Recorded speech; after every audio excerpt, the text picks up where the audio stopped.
Welcome back, Twitch chat. Welcome back for the grand finals day of the February Nova Cup. And joining me on the stream today, it's none other than Offma. Hello.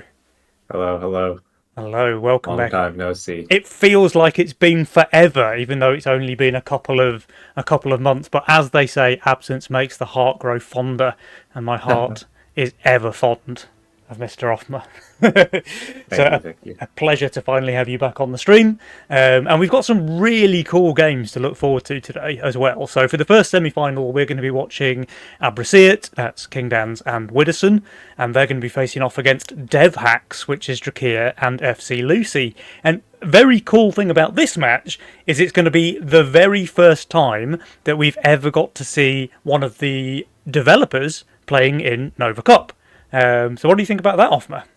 I mean, that's pretty cool. Yeah. I mean, he's going to be playing with, those extra hacks, of course, Oh, but of course. we'll see what they can do about that. Yeah. So, Yeah, someone it's really checking cool. someone checking PC. Make sure you keep an eye on his Mythium, and it's not like ticking over at twice the rate of everybody else's or something like this. But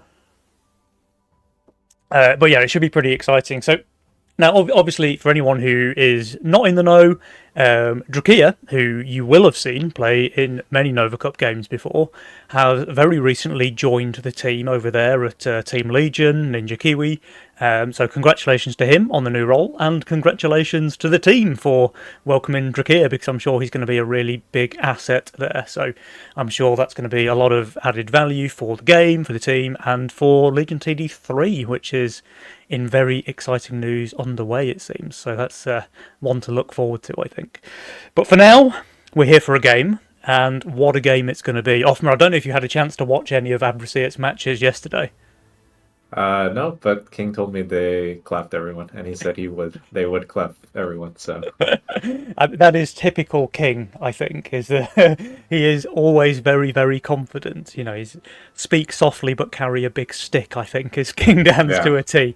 So, clapped everyone. Yes, they did win 4 games out of 4, but I'm not sure about clapping, because in 3 of those games they were pretty heavily behind. They were like on the 20% win chance according to the Jawsometer in 3 out of the 4 games, and yet somehow managed to turn them all around. So that kind of catch-up play, playing from behind, turning a lost game into a win, is something apparently they're very, very good at. And we'll have to see if that sort of situation comes about again today. Now, if anyone is going to be good enough to kind of get that early game advantage and then make sure they don't give a single inch away for King and Widdowson to come back in, that's going to be Drakir and Lucy. So this match, I'm really, really excited for this one.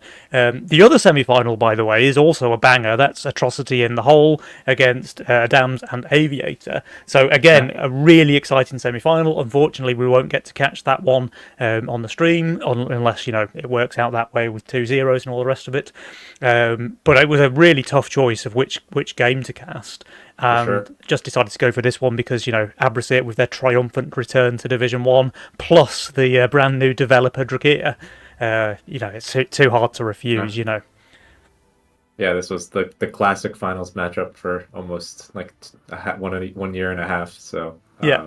it's pretty cool to see them, and it's kind of expected these days to see these kinds of matches, like early in the groups or in the semis, not even in the finals, just because of how strong the field is. Yeah. It's not just 2 teams winning everything; it's everyone is super strong. This is honestly one of the strongest months that I can remember. All 8 teams have someone who's either won Nova Cup or been in the finals. So just a really strong field, and this is definitely an especially strong group of 4. Yeah, for sure, 100%. And as a result of that, we're going to get to see some really exciting games. I've also noticed, so I haven't actually played much of the new patch myself, but from watching the teams, it seems like a fairly kind of aggressive patch. So from King and Widder's games yesterday, they didn't care at all about their King HP in the early game. So in several of their games, they were like 20, 30, 40% King HP by wave 7, and then came back to win. They just didn't care. They take the risks early, they push the workers, they snowball their income, and then they turn that advantage into a win late. So, I mean, obviously you can't die on wave 7. That's not going to help you win the game. But you can really play it on the edge. You can afford to get those big leaks early. You can afford to lose a lot of king HP and then come back again in the mid and late game. Although there's always a possibility that only works if you're King Damson Widdowson. Yeah, I mean, on the other side, there wasn't too much early action besides when someone clicked Fiesta. Mm. But in the kind of standard Mastermind games, it was just a lot of income, just kind of the classic, like, who's better at the video game early game. Yeah. Where you're just, who can get that little extra worker, little extra Mythium out and push the lead slightly, who's saving it more intelligently. And honestly, what you said about what you said about King and Witter being behind, Drac and Lucy were also behind in their their winners bracket matches, and I think maybe even all three of the early games.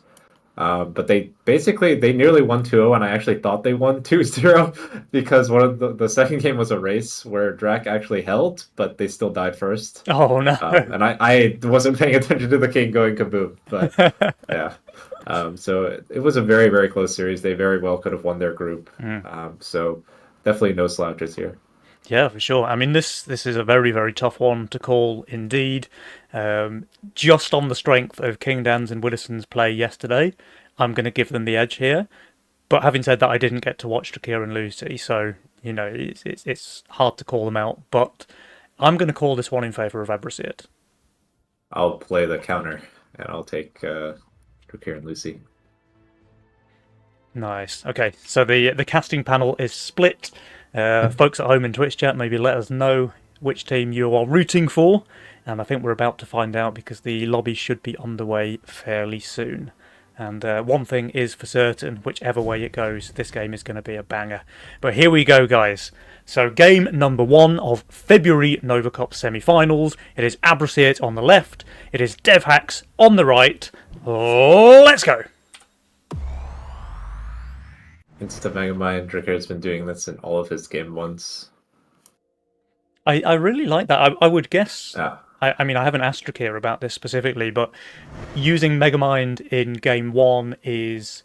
You know, you're kind of taking a risky mastermind out of the pool, right? So Yeah. you can maybe afford to lose game 1 because it's a best of 3, but if you do happen to win with the Megamind, then it leaves you with all of your stable picks for the rest of the series. So I kind of like that. And interestingly, Lucy picks the Chaos to go with Drakir's random Chaos. So we're going to expect a lot of Chaos over here in lane 3 and 4 this game. Yeah, and King is opting for his... I talked to him a bit. He said he thinks it's broken, lock-in random. He thinks just too many openers where you can go 5 workers when you should be 4 workers, or 6 workers when you should be 5. So yeah, kind of suits his play. So right, like flexible, doesn't really care about the units. He'll make it work. He just wants to get an early lead. Yeah. And he's immediately rerolled as well. So Yeah, wave 1, he spent the reroll. These are his final 6 units. Not the Looks best good. roll of all time, but not the worst either. And then, like you say, he's got that 8 gold. So kind of an interesting take on cash out, right? Like, is random lock-in just better than cash out? You get Yeah, I 8 think gold that's instead of his perspective. 21, but then you get 4 income instead of 0, right? So it's... Yeah, it's a trade-off for sure. Yeah. So Lucy actually got saved, but I think that's just because Witter is old and didn't finish picking his roll quick enough. Entirely possible. Yeah, double Chaos King. I was actually asking King because he's, the Chaos expert. But he said he doesn't really prefer Chaos right now. I think he said he'd rather play Redraw. Yep, fair enough. He just thinks that it's too powerful to be able to look for the unit you want in the mid-game. Yeah.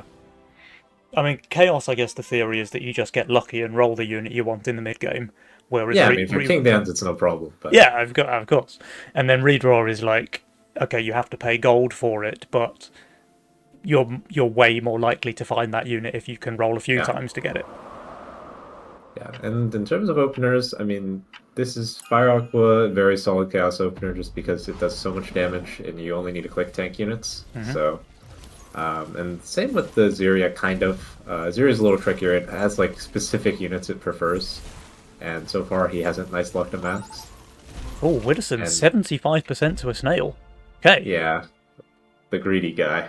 The greedy guy. It was a post-income snail from He Drakir. actually, yeah, he couldn't build anything besides more buzzes, so I think he was just like, whatever. Yeah, fair enough. It's a very awkward role that he picked. Yeah. And here's the thing, right? So with the way leak gold works now, he's getting 6 gold for every leaked whale instead of 5. So it really comes back to what we were saying before the game about the new patch, and just early leaks are really not that impactful. And, you know, King Dans and Widdowson, they're just going to play on the edge and make use of that. Speaking of the edge, I mean, Snail King up means Lucy goes 7 workers, no problem. Entirely And reasonable. rolled pretty bad units for this wave, but yeah, it doesn't actually need them. So yeah, now she has like very buildable units. Oh, that's a great reroll, yeah. So go with the mask, go maybe even the gate card, right? Because she's pretty good on Yeah. 4 already with the Aqua, but then she needs something for Yeah. 5 and 6. Widdowson, again, a Yeah. 61% leak to the double snail. Now, we're talking about the leaks being less impactful. That doesn't mean you want to give away free gold to your opponents. Yeah. Yeah, I mean, these are just income sends. Drac isn't really, stressed, and it's not like Widder has a worker lead. I think his opener just is really rough to play. Yeah, fair enough. This was a greed roll as well, right? So Widdowson, in theory, should be the player with the most consistent set of units, and he just isn't. But he did have the Nightmare opener. He just chose not to use it. Yeah, the thing is, his Nightmare opener also looks like it stinks, because Yeah. it's just a very awkward role where you either probably want to play on the Nightmare or the Tempest, and playing on both is just hard. Yeah, fair. So, I mean, it must have been a tough role because he spent the whole time thinking about it. So, Yeah. sometimes that's life. And yeah, Lucy gets out both the Gate Guard and the Green Dog. I mean, these are just really, really nice units to pair with the Aqua, because like some single target and some melee units. Yeah. And she effectively has 3 very strong units now to be the core of her build all the way through to like wave 9 and 10. Yeah, and King has also gotten a really good push off. 60 send on 3 didn't catch him, and now he's kind of off to the races. Well, speaking of a really good push, we've got all 4 players on 8 workers, so nobody is really behind. Although King does have 6 more income than anybody else. The hacks are online. Yep, The nice mask luck. is in.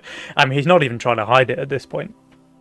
Yeah, and yeah, Widder's a bit behind, but realistically, it's not irrecoverable. So, Mhm. and King is going for a full send here, maybe trying to catch Drac greeting, because that's sometimes Totem Mask is not actually that strong on wave 5. Yep. But Drac is smart about it, builds the full tree, should be fine. Yeah, he skillfully rolled the full tree for wave 5. Yeah, and King will be just fine against Income King. And something I noticed about Lucy and Drac is yesterday they were playing for a lot of Income King in the early game. Like, almost no real pressure without Fiesta. Okay. Well, I say that and the Robo comes in. Yeah. Okay, so the first power mercenary of the game, sent out here by Might Drakir work. into Widdowson. Yeah, I mean, Widdowson looks He's selling for terrible. Nightmare, right? Yeah, he has to, surely. And then, I mean, with really good aggro, I could see him doing good, right? If the Nightmare can tank, if the Tempest can tank, but it's a tall ask. Yeah. And he can definitely get unlucky, right? If a consort goes, or the Robo kills the consort, that's just -1 consort passive of damage. Yep. But it's really only an 80 cent, so we'll see how it goes. One Tempest is getting absolutely murdered, Pretty good split tanking, though, with the second Tempest Yeah. tanking 1 Rocco as well. and didn't get griefed by the consort passive yet. That's pretty nice. And now the Nightmare is even split tanking the Robo. This is really which is nice pretty split aggro. Oh, perfect. And the Death Rattle. Yeah. Oh, no, but it lands and Oh doesn't my kill. God. The Nightmare Kinda aggro's here. griefed. The Nightmare ran past the one that had been injured by the consort and attacked the one with full HP next to it. Yeah. It's kind of a small note, like the way Lucy's workers have worked out, she's always been she's able to send 2 King Ups in the last 2 waves after income, Yeah. which has been pretty good considering King was on value and very likely to hold. So just denying him a little extra gold just of how the way her Mythium worked out, which is always nice. But yeah, I mean, King is off to a small income lead already. I say that obviously it's basically neck and neck between all of them. Yeah. Lucy Oh. with a little bit behind, but she's also saving. Having said that, though, Widdowson, Wow. with all of his leaks, is slightly behind on the power score table. So we're saying, Yeah. like, early leaks don't matter. But I guess even that comes with a limit. Yeah, I mean, he's trying to make up for it by playing super risky here.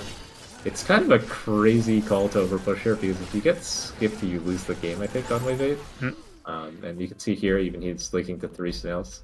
Yeah, 42% to 3 snails is kind of not ideal, I think. And like you were saying, he's playing greedy, which he is, but his playing greedy is just being the same workers as everyone else in the lobby who are quite safe at the same time. And let's see what Lucy wants to do, because she has a lot of Mythium here, but probably just income, because she's going to get a bigger set now that Witter is so pushed. And, I mean, the Disciple's a nice pickup. Yeah. This is actually quite different. So we did have one like very heavy income game on the stream yesterday, but other than the one, like we had a very kind of power merc focus kind of meta, I think, on day one. Yeah, so there was a lot of big brute sends early on and stuff like that. It's kind of interesting. Our group was very, very much income focused until like wave 8, wave 9, and then the saves started coming. But Drac and Lucy especially, they were generally preferring to play income without Fiesta. Like, if there was Fiesta, then they played very aggressively, but other than that, they seem to prefer just getting a lot of king ups and a lot of income and then try to play the mid game. Which, I mean, with double chaos, like, you don't really want the game to end early. No, true. I mean, double chaos is going to be very strong in the late game, right? So if this does just come down to a scaling battle, then Lucy and Drakir quite likely have the better late game with that double chaos. I mean, King's role is okay, but that's his final role. It won't change, and he does have weak waves. I mean, it's got nice, like, not like true synergies, but like soft synergies. I mean, there's like a true synergy with Green Devil, or like the Chieftain and the Green Devil, but Chieftain and Archer kind of work together, and then I think Sovereign is just a really strong unit in general right now. So he's got some juice, but yeah, like you said, it's not going to be a chaos 1,000,000 synergies, every wave covered, turbo late game hacks board. So, and I think he still has obvious weak waves, like 17, for example, where he's going to struggle. While the double chaos players just don't have any weak waves in the late game. Lucy may have over-greeded here. Yeah, only a tiny leak though. Wave 9 is weak, or it does feel a lot weaker now, but it's still pretty good against bad boards. Yeah, if your build is almost exclusively like ranged pierce damage, then. But, yeah, I mean, here are some big sends. They're actually go for leaks. Drag is the only one sending for income. And I mean, he did nice luck some Daphne's last wave, so he should do all right here. Lucy, on the other hand, kind of has nothing and is quite undervalued. Yeah, Lucy's going to go for a bit of a leak here, I think. King is also quite undervalued. I mean, he has the Trinity, but we all know how bad Trinity is. I mean, when there's a mole involved as well, he's going to struggle, and his tank line is not, well, almost non-existent, in fact. Witterson has double nightmares. Sovereign, he is going to get a brute as well. I mean, he should do all right. He is the closest to value. Yeah, Kingdown's going to be leaking big. Witterson probably going to be fine.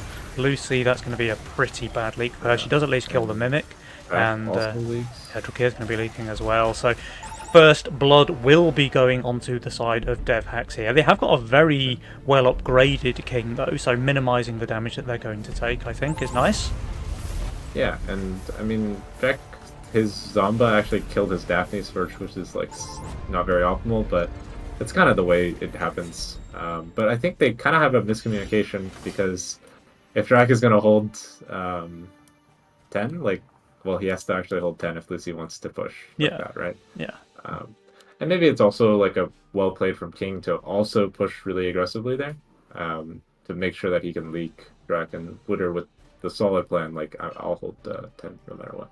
Yeah, sure. I think this is a very good read on their opponents here as well from DevHax. Yeah. They saw the games yesterday. They know that if they're ahead in the early game, then Abracete are just 100% guaranteed to win. So they're trying to be a little bit behind coming out into the mid game to give themselves a chance, So we see Drac and Lucy going for income, whereas Witter and King are going for a save. I mean, what wave do you want? It's kind of hard to say for sure right now, but maybe even a 14 is something you can think about. But no one went Embargo, by the way. All 4 players took Protector. Interesting. I know King Downs absolutely loves embargo, so he must have had and a I think plan to. he's hiding it right now. He's hiding his protector, so there is a threat that he could be embargo. Yeah. Although I do think, though, they did say in the patch notes the recommended values are supposed to account for embargo a bit more on 13. So maybe we'll be able to tell, or if he just uses the protector, Yeah. which Lucy and Drac also hit until now, but not the craziest thing to think that protector is coming. Yeah. And I think pretty fine for Drakir to spend the protector here as well, because a 12 cent could be a possibility. Yeah, for sure.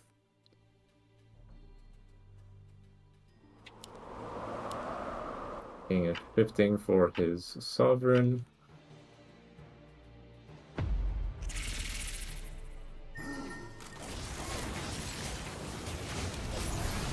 Yeah, King's shifting a lot of gold there, so really solid play. He needs to be strong on 13, and he will be.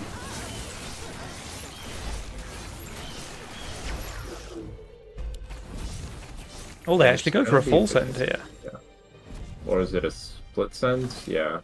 Lucy getting a send because she has a full Vulcan and basically no 13 answers on her board right now. Orchid is nice though, and income obviously because it's protector. But full sends from the other side, and the mole brutes are not going to be quite as good versus a full Avenger and protector now. No, Mole Brute not known for their ability at killing sovereigns, I'm Wooder afraid. also has a pretty strong board. The Hellgate a bit more solid now when you're pairing it with a carry because it's just a lot tankier. Mm-hmm. So I would imagine that King is holding, and that Lucy is leaking, but Lucy, I mean, her gun is tanking. She's got some very nicely. amazing split tanking here with the gun. Yeah. That's pretty much perfect. Really well played. Oh, the gun even takes out both robos before it finally dies, so it's definitely done its job. And King Sovereign is popping off. How is 50% Witter there doing? for Lucy. Witterson's just holding as well, so both King Downs and Witterson hold their full sends, while Lucy leaks 50%, so this trade definitely going in favour of Abrasiat. Yeah. There's still no King damage, so Drakir was strong enough to hold, but of course he only got an income send here. I think Abrasiat are very happy with the way that one went. Yeah, I think so. Now the question is, what do they want to do now with these advantage? Likely they want to overbuild for 15 because that's probably Witter's weakest wave. And King is pretty strong on all the upcoming waves. Like 15 he has the Chieftains, 16 he'll have the Archer and the Sovereign as a tank. I would think that the game is going to 16 for now, and Witter even has the egg.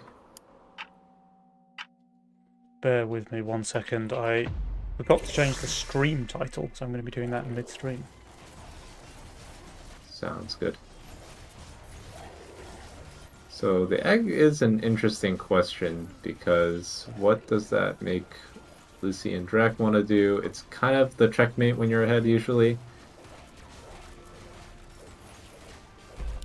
And I think it will be a checkmate of sorts because I don't think they can send. Yeah, they're very, very good at doing this. Oh wow, they split sent. Drac last minute sent the GK. Just trying to break the egg and hopefully scale himself a bit. Yeah, I mean, he should farm some Burt from this, right? And the problem is that... I mean... Go ahead. They need to live, right? Yeah. The next send it will be pretty hard. I mean, he needs to add like a second tank, right, to force the Ghost Knight to go right. He's prepping 15. It's a good call. He doesn't add a second tank, so that Ghost Knight's going to die very quickly. Yeah. That surprises me, honestly. Yeah, I guess... An unusual mistake there from Drakir, I think. Yeah, I think... I don't know, did he see the Badger already? Because if he saw the Badger, then for sure the GK needs to be right. Yeah. But in any case, it works. Witter's obviously bad units, undervalued considering as an egg. But yeah, they got the save, and what they are aiming for, Not sure. I would think it's probably going to be like a 17 now. Oh wait, no, they just go 16. They Okay, just go. interesting. Yeah, I mean, it can work for sure. What do Lucy and Drac do? They save. All right, this is very important now for them to be able to Yeah. hold here, which is going to be quite difficult, I think. So, I mean, Yeah, Drakir is close-ish to value, within 10%. He has that death cap. He has quite a bit of pierce damage as well. I guess in Drakir's lane, it's really going to come down to whether or not this Azaria gets run down by the wave. So that's going to be very important for him. Lucy, I'm less sure that Lucy has yeah. many good options for holding here. I mean, the King Claw is like a nice kind of thing to have, but a lot of the units are pretty weak. Pretty decent aggro to focus the Ram with all of her units, and her gun split tank even on 16, so that's quite good. The Azaria does get off a second heal. The Azaria is surviving here for Drakir, so he's got some very nice aggro there. Gets out another heal. I mean, he's just going to hold, I think. Or very close. Lucy leaks 78%. I mean, it's not ideal, but could be worse. And another heal from the Azaria does now go down. Okay. The Needler has ramped up way too much damage. Plus 250% attack speed. Crazy. Yeah, he's burring. But, I mean, they lived and they saved, which is kind of exactly the conditions they need to win. Yep. When can they win? I'm not sure, because I would think 19 is the best possible wave to send on, but yeah, they just go 17. Hey, I didn't expect that. Yeah, I guess they feel like they can't go 18 into King.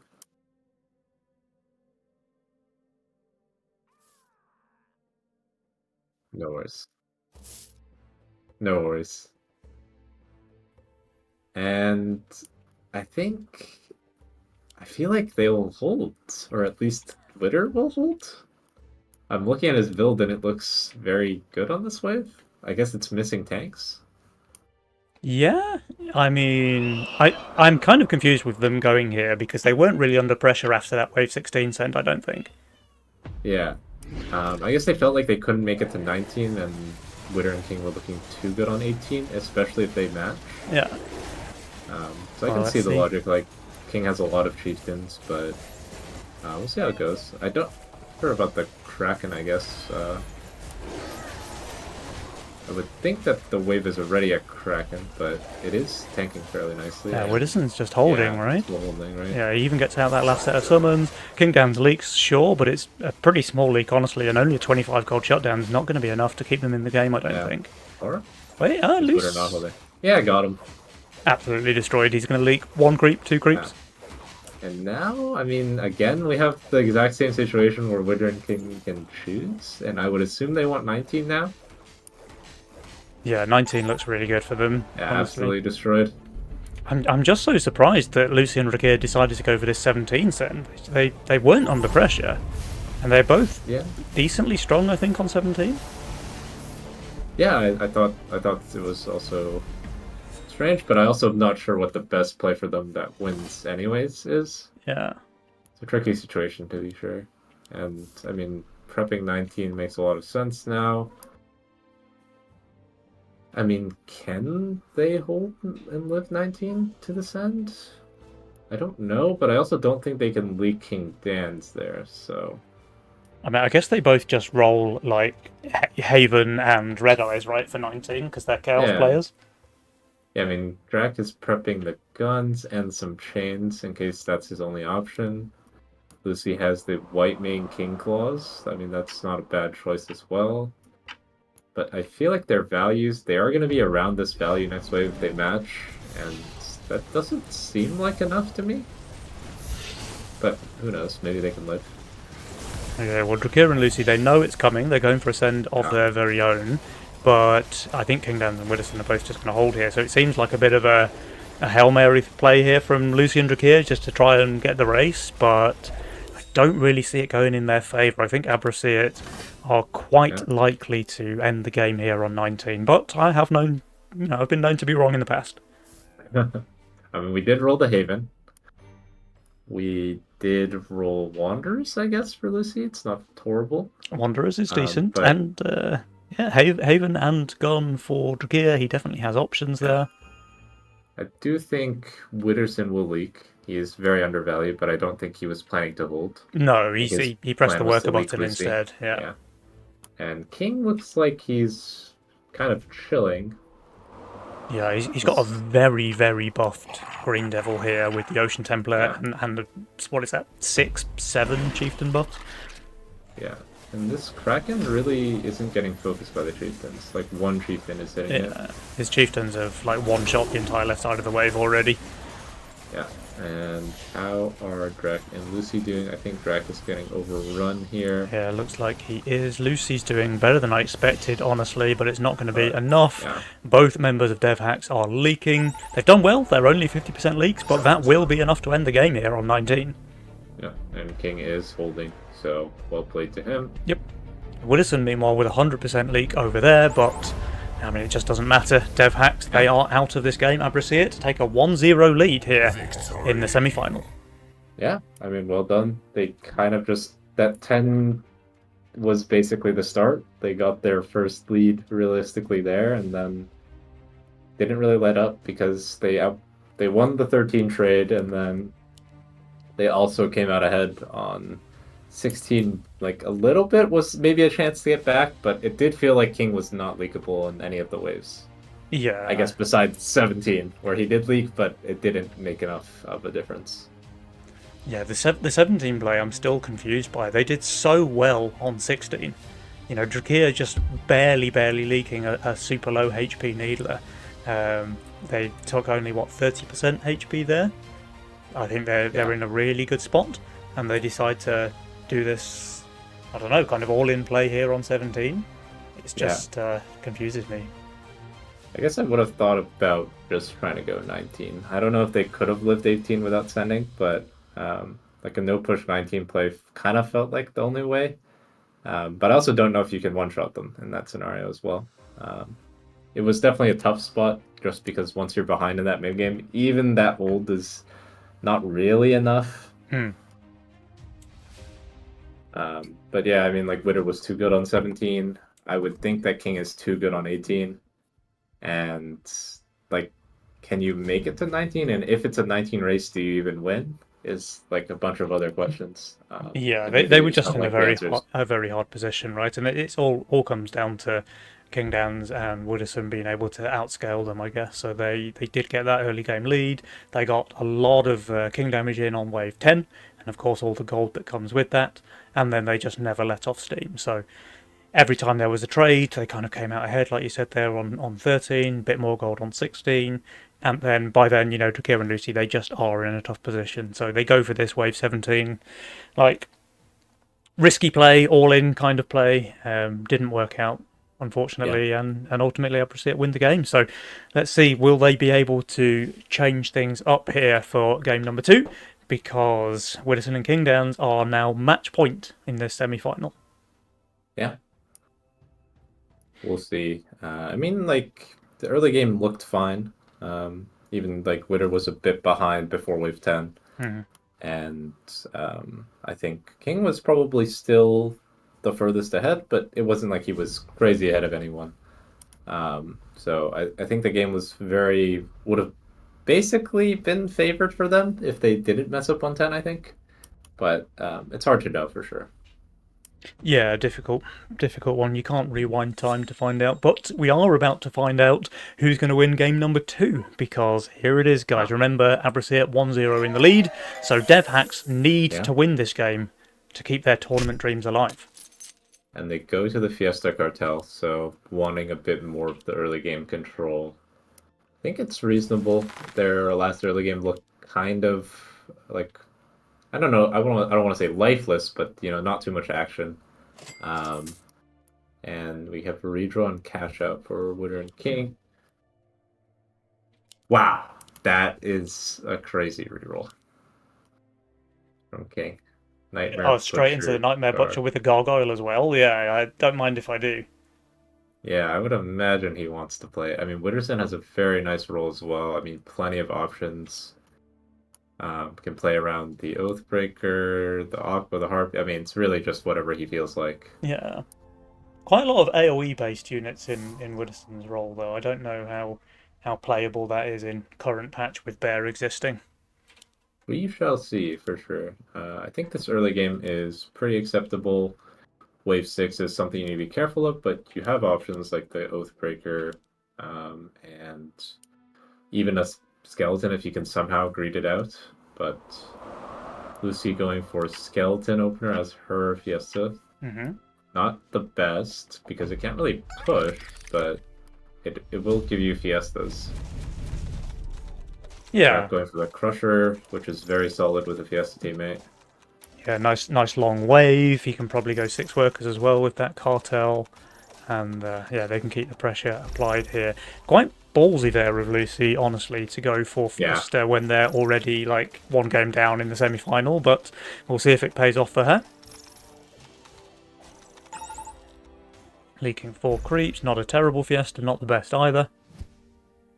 yeah. Actually gonna stay 5 workers just to make sure that nothing bad happens to their king early game. And snails for everyone and income if they want it. Oh, Drakia starving. What What a a tryhard. tryhard. And yeah, I mean, has to kind of respect 40 cent, or Witter has to, and pretty nice for King. I mean, I guess he would have got it from the Fiesta Elite Gold anyways, but Snail and income is always nice. Hmm. And Lucy opts to not build to try and leak to 1 snail, Oh, perfect. correctly gambling that it's not double snail. But with the Fiesta positioning, can it actually leak quite badly to 1 snail? I'm not sure. Not sure actually. I've never seen this, but I would imagine it's like a similar-ish leak to last wave, just because Skeleton's so much better on 2. Yeah, maybe even 1 more. Yeah. No, not quite. Okay, so 42% 42. there. 1 more creep. But acceptable.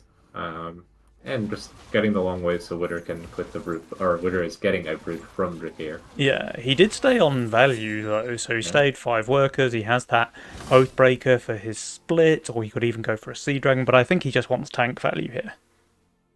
Yeah, it's a tough call, honestly. But you got to build something. And Cash Out is pretty nice because he'll have the maximal amount of gold on wave 3 possibly. Yeah. If he builds these 2 random chains, which he could, because he could think that he's getting a full send, and Yeah. he builds properly. So He sniffed it for sure. Now this brute should go right, it does, so it's going to one-shot all of those little fists and then get itself onto the Oathbreaker. And actually the fists kind of take all the damage first, Yeah, so the Oathbreaker... not the worst. Let's see how many he can kill. Looks acceptable. Yeah, Yeah, I he think gets he's those last very fine with that. 37% against an 80 send, including a brute. And that's a -3 income for Drakia for the rest of the game. Yeah, and considering his cartel, that's it's not bad. Hmm. Track is on 8 workers now. Really, really good opener for pushing. And yeah, it sucks that he lost the brute or didn't get enough out of the brute, but he's still very, very pushed.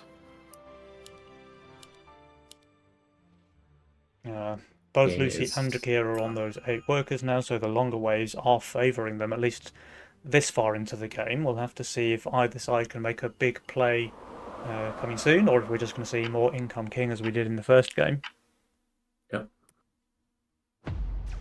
So back now, a lot of income king. I'm surprised that Witter is going income king here.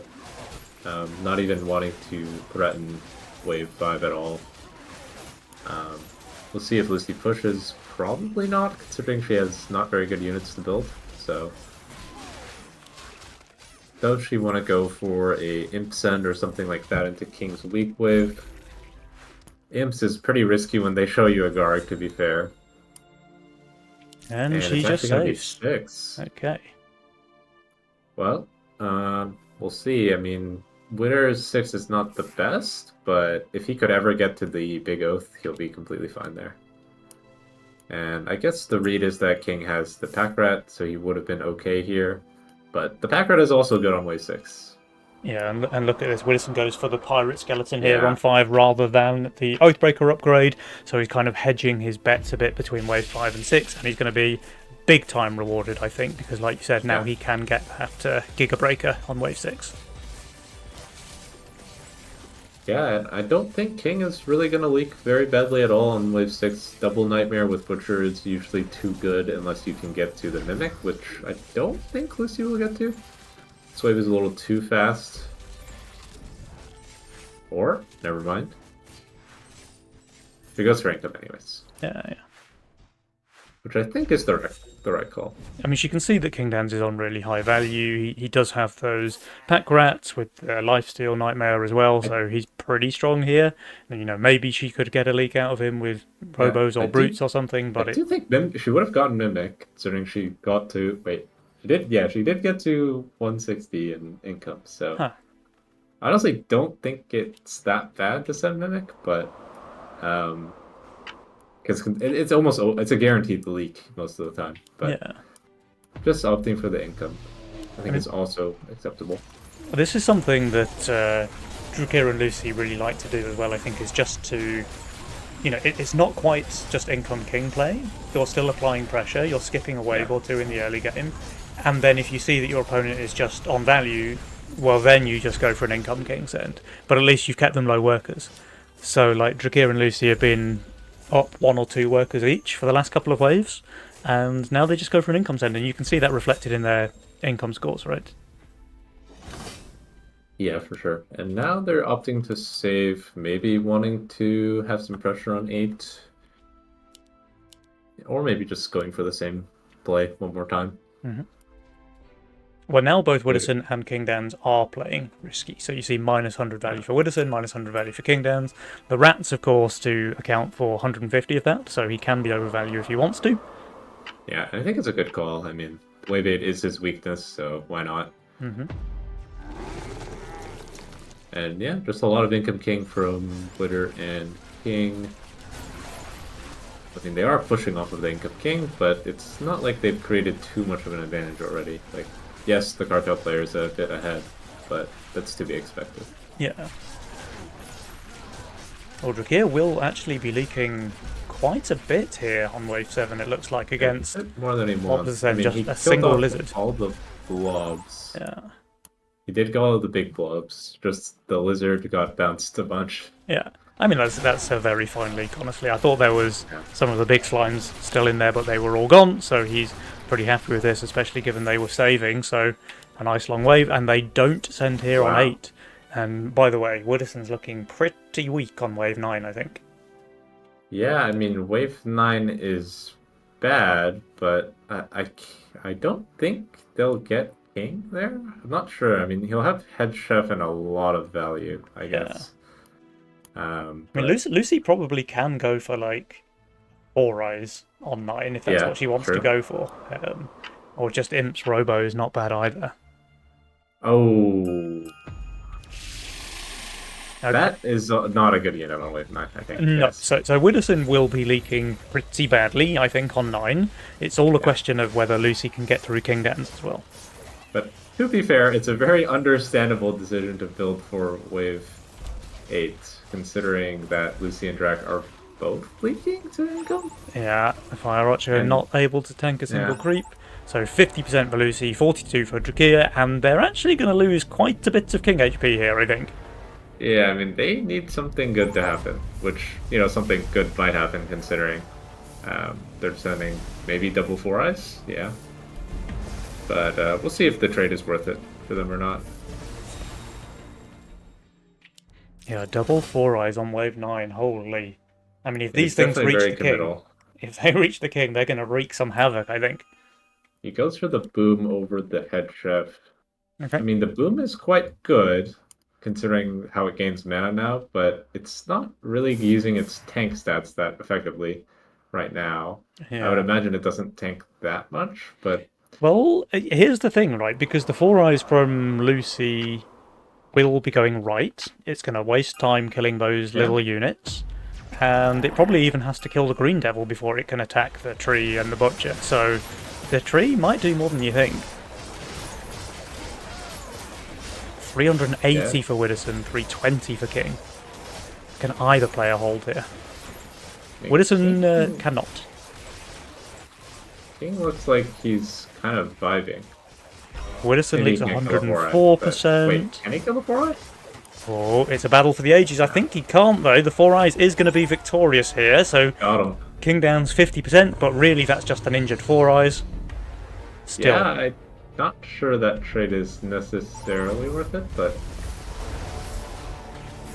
I mean, Four Eyes on the King this early in the game equals one hell of a lot of damage, so Ambrosio, it's all the way down to 55% now. I think it would have been a really, really good play if they hadn't both leaked quite so much Yeah. on Wave 8.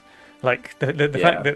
that they lost nearly the same amount of King HP against a Dino and a Fiend that Widdowson and King Dance just did to double Four Eyes, that kind of takes the sting out of it a bit, I think. Yeah, I think that's not what they were looking for sure. And I don't really, I mean, the game's not over, but it's definitely very hard. Because, I mean, their king is one-hittable, enemy king is also one-hittable, so there's always a chance, but you can't really do too many risky plays now. So it's kind of more of who's ahead, and for the most part, I think that's Witter and King. It certainly looks that way. Yeah, Jules is in favour of them as well, giving them a 63% Yeah. chance to win on the old Julesometer. And I think Wave 12 is coming. I would imagine we need to see Glacial picks here. Wow. Yeah, Lucy's build in particular.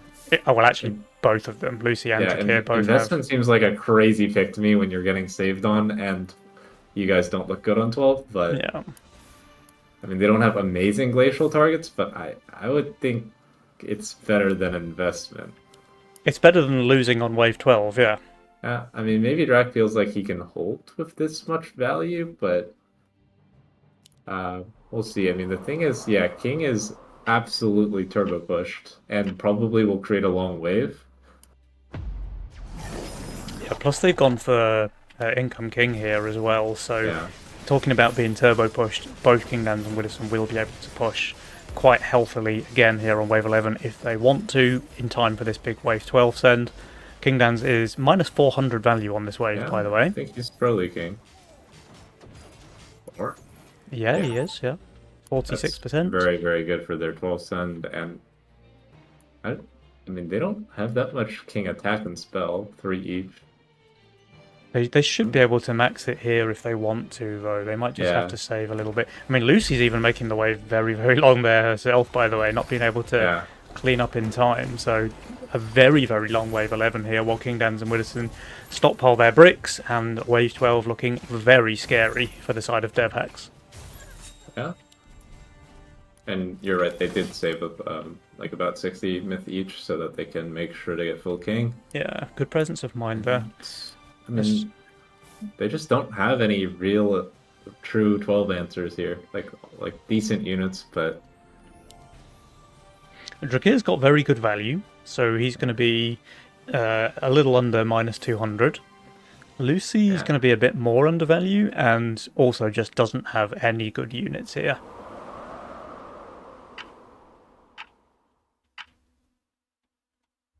Well, let's see. Here comes the send. It's 540 for Lucy. It's 540 matching there for Drakir.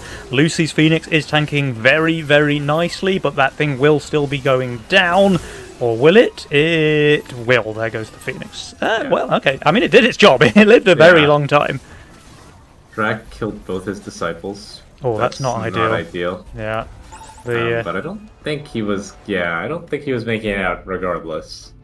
No. They do live, as far as I can tell. But with a fully upgraded king, they should be alive here, but this is a lot of damage, and it's a lot of gold, more to the point, yeah, going over to the side of Abrasir. Those guys are going to be rich after this one. yeah, and they kind of can do whatever they want now. They just need to make sure they kill the enemy king. Yeah. Let's I just would check the imagine. leak gold here. So yeah, King Dans and Widdowson, they both have around 360, 370 gold gains from leaks, which is more than double what Lucy and Drakir have earned. Yeah, I mean, the first priority I think would be to make sure you don't die on 14 if you're Drac and Lucy. considering we have a Phoenix. Yeah. Well, So they're they are both going shifting for a a lot bit of of an gold overbuild. here. Yeah. Not even sure that King and Wood are necessarily playing for that, but they are super pushed, and King is trying to create a long wave here. Yeah. So we'll see. I mean, if it's a long enough wave. Widdowson's pushed a lot. Kingdance has pushed a bit, but not as much as Widdowson. So we'll have to see if they do go for that wave 14 play or not. Both Lucy and Drakir shifted around 300 gold here. Well, actually, Drakir may be feeling a little bit scared, Yeah, decided to build a bit more.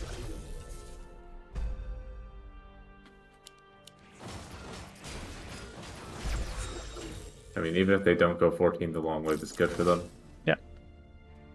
And they do not go 14, but I don't know if that's good for Lucy and Drakir. yeah, I mean, Lucy is very good on 14-15 with this OT plus a Phoenix, but her build doesn't really scale past that. Has no real carries afterwards. Yeah. And so I think for Witter and King, it's honestly more of a priority to make sure they don't accidentally die. Because that would be the one way to lose the game. Yeah, that would be bad if you die. Yeah. Drakir did sell his Fire Archer, the offending Fire Archer that killed his DPS on wave 12. Alright, let's see if either team has the cojones to skip wave 15 or not. Although they're all still on value here for 14, so. Yeah, I mean, on value on 14 with this many workers for Witter and King probably means Drac and Lucy are like 500-ish under next. Yeah. 400. So they have to take the gamble. And it does feel like 16 is the safer call, right? If you can hold 15, like why would you want to send 15 into that kind of build? So King is on value with an Azaria, so this is the power of redraw. And probably why he likes it so much is, yeah, you can just find the unit that you need. Yeah, but here's the other thing, Othmar. Both Kingdance and Widdowson look amazing on 16 with, you know, the Trinity Archer plus the Glacial Touch, and the Hades pretty good there as well. The double lifesteal Doppelganger here for Kingdance, and it looks like it's going to come down to a kind of race scenario on 16, but with the extra workers, with the build quality, I think that race is only going in favour of Abracet. Yeah, I mean, the thing is, like, even I can't see Lucy holding 16, and even if Drac holds, he has to cover. Yep. And even if he does do all of that, they have to lead King and Witter. Or they just go for income. Yeah. Oh, okay. Okay. I mean, that's one way to prolong the game, for sure. I mean, it's not a bad shout. I do think Kingdance and Widdowson are really strong here. So it would have been quite easy to try and go for that kind of Cope's End, hoping to make it a race. But you're very unlikely to win against these really good Wave 16 builds. So why not just try to maximise your chances of survival and play for another wave? I mean, the longer the game goes, the more chances you have. So I definitely think it's definitely viable. King is going for full King damage send. I'm not certain that's the best possible that he could have come up with, but I would think double tank send is the best here. But if he thinks Drac is leaking no matter what, then the send makes a lot of sense. Yeah.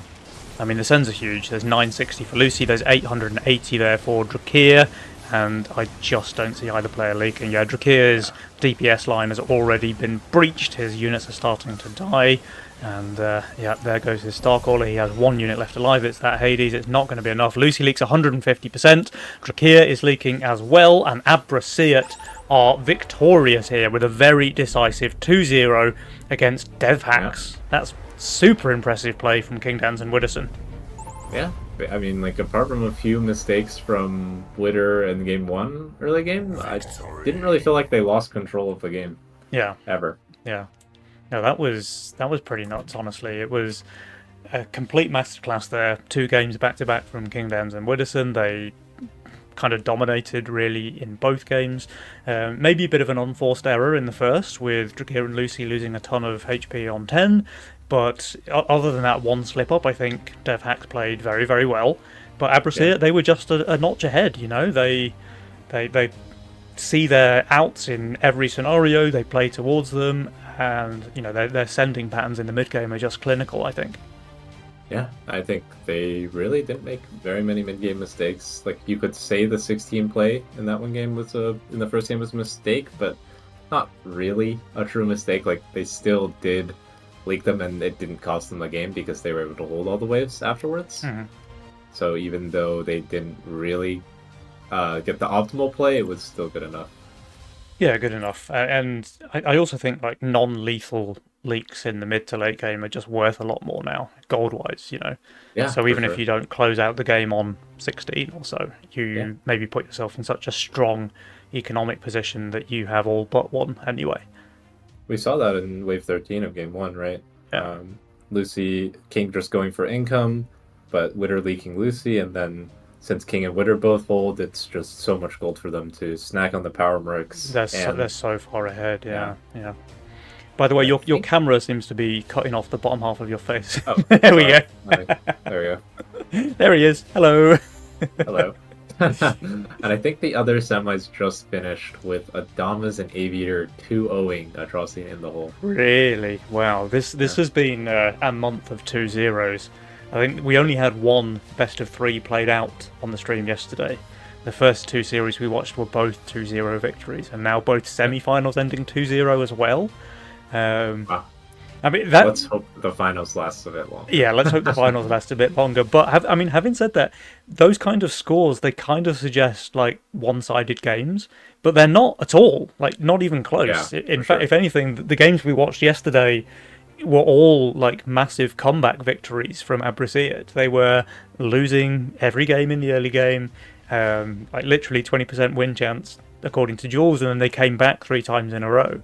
Yeah. And then today here, like they actually were more commanding victories today than we saw in their games yesterday. They were always ahead in both of these Yeah. games, but they were both very close. Like Drakir and Yeah. Lucy kept both games alive right up until the end, and both games easily could have gone either way. So it Yeah. looks one-sided with a 2-0 scoreline, but it really isn't. It's just a case of how close I think these teams are at this level.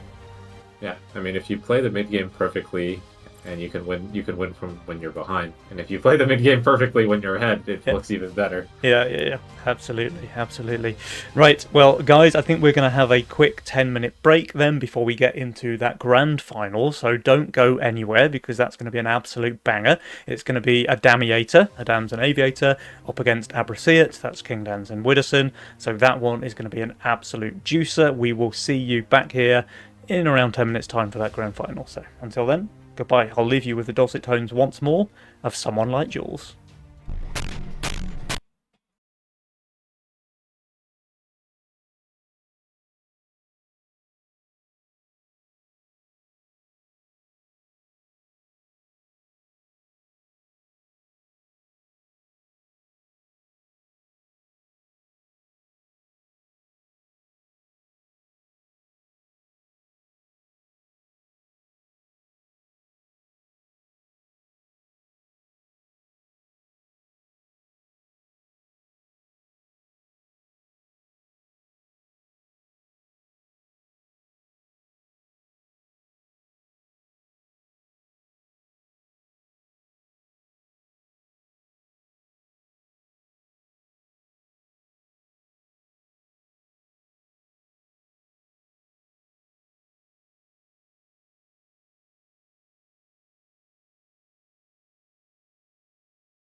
by someone like yours.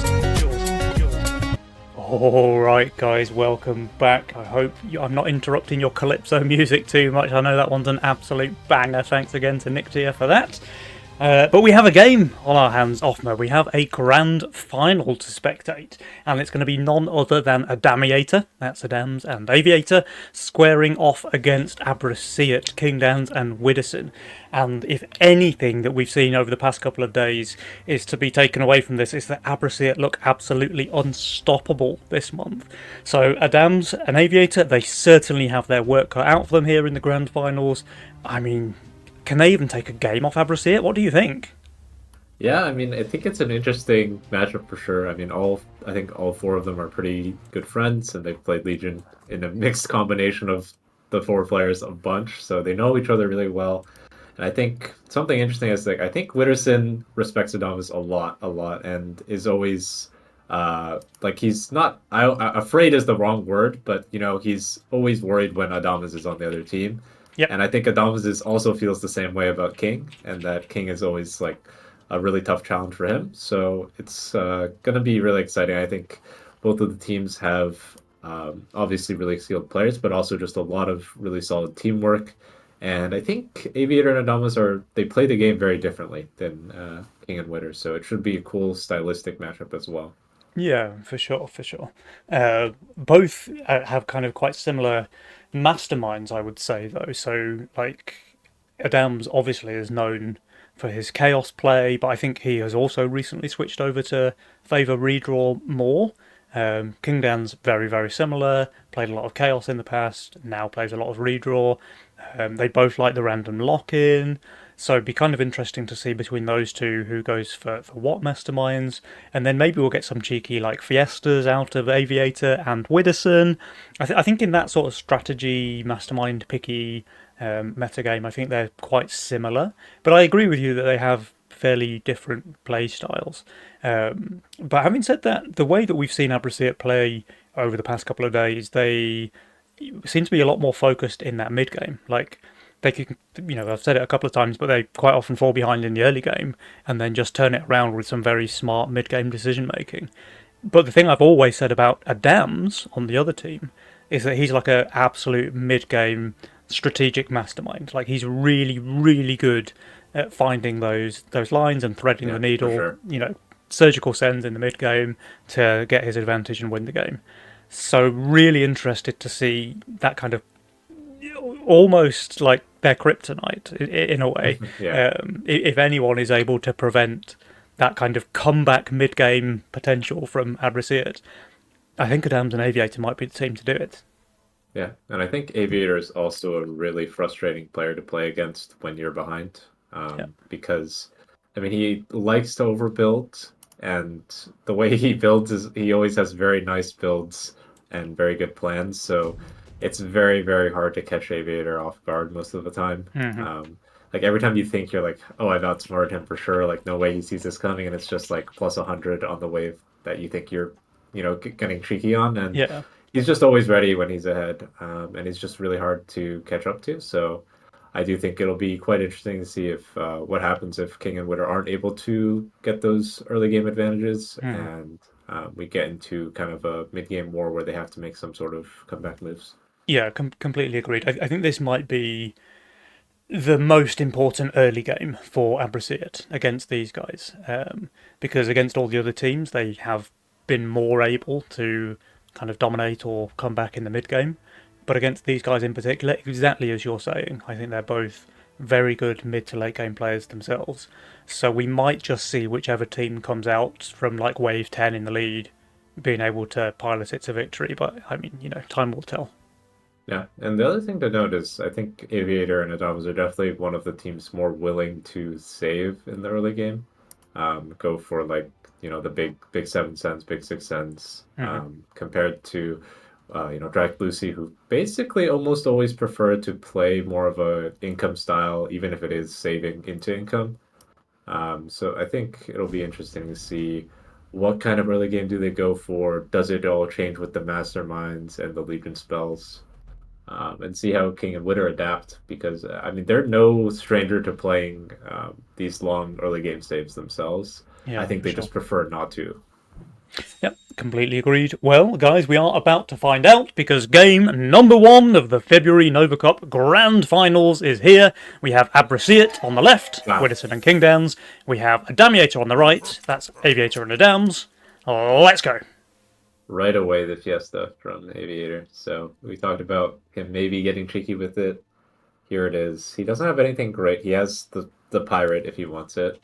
But we did see how Witter and King dealt with that already. So Yeah. And agreed and pickup there from yeah. Widdowson and Adams. So matching pickups on those two. Kingdown's going for the random lock-in. I've got to say, I do not like Kingdown's roll at all. And I don't think he does either. Yeah. He's already pressed the re-roll button.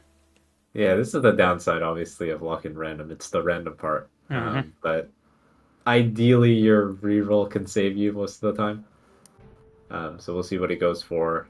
Witter looks like he's opting for a flower casket. And King has opted for a very. That's a tough role to play. Yeah, that is a bad roll. Like if If the I think the Kingdown's Trebuchet was a different tier 6, maybe it has some potential, but yeah. Actually, you know what? This might be like the only way the Trebuchet is playable because like it's a pure DPS unit, right? yeah, and I And guess there's only tanks in and the he role, only has basically. tanks in his role apart from that ranger. Yeah, and Aviator has opted to go with a Wild Shroom Fiesta. Probably gonna go 6 workers and a Howler. I actually don't even know if you have the gold for that, but we'll see.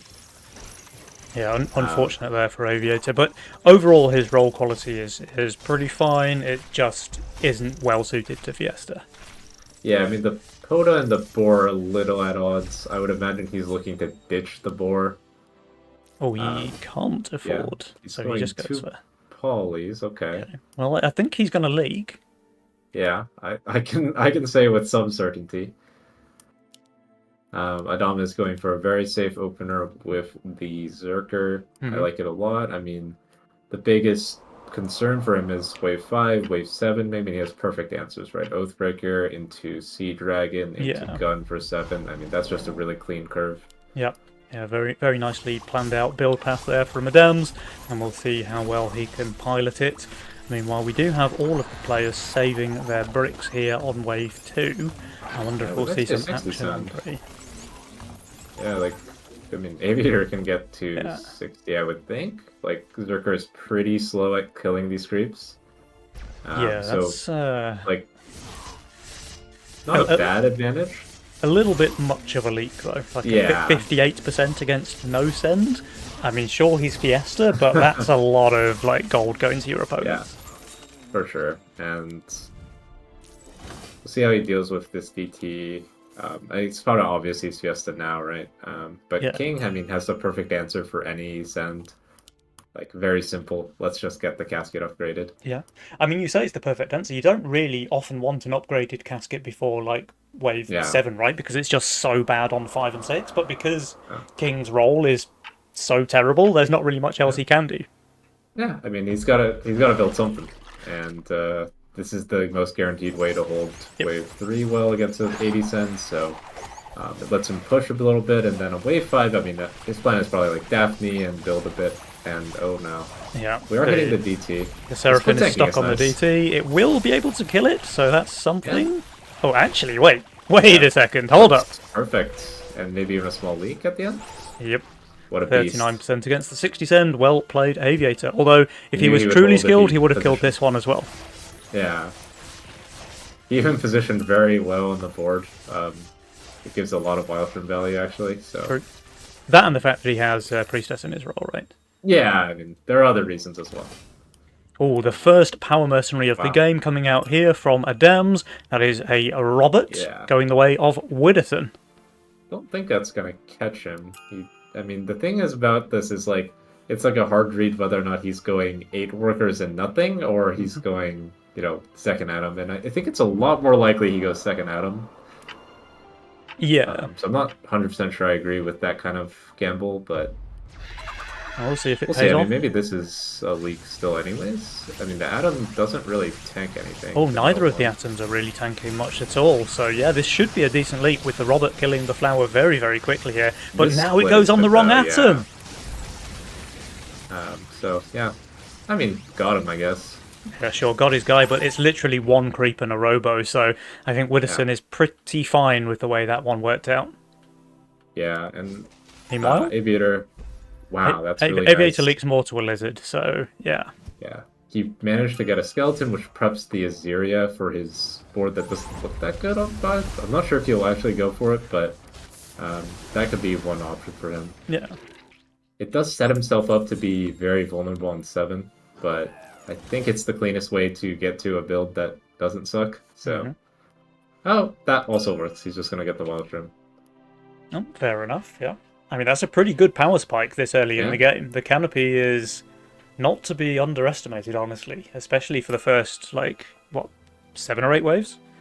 Yeah. And Witter is going for a tree here, which I think means his atoms won't tank for the rest of the game, but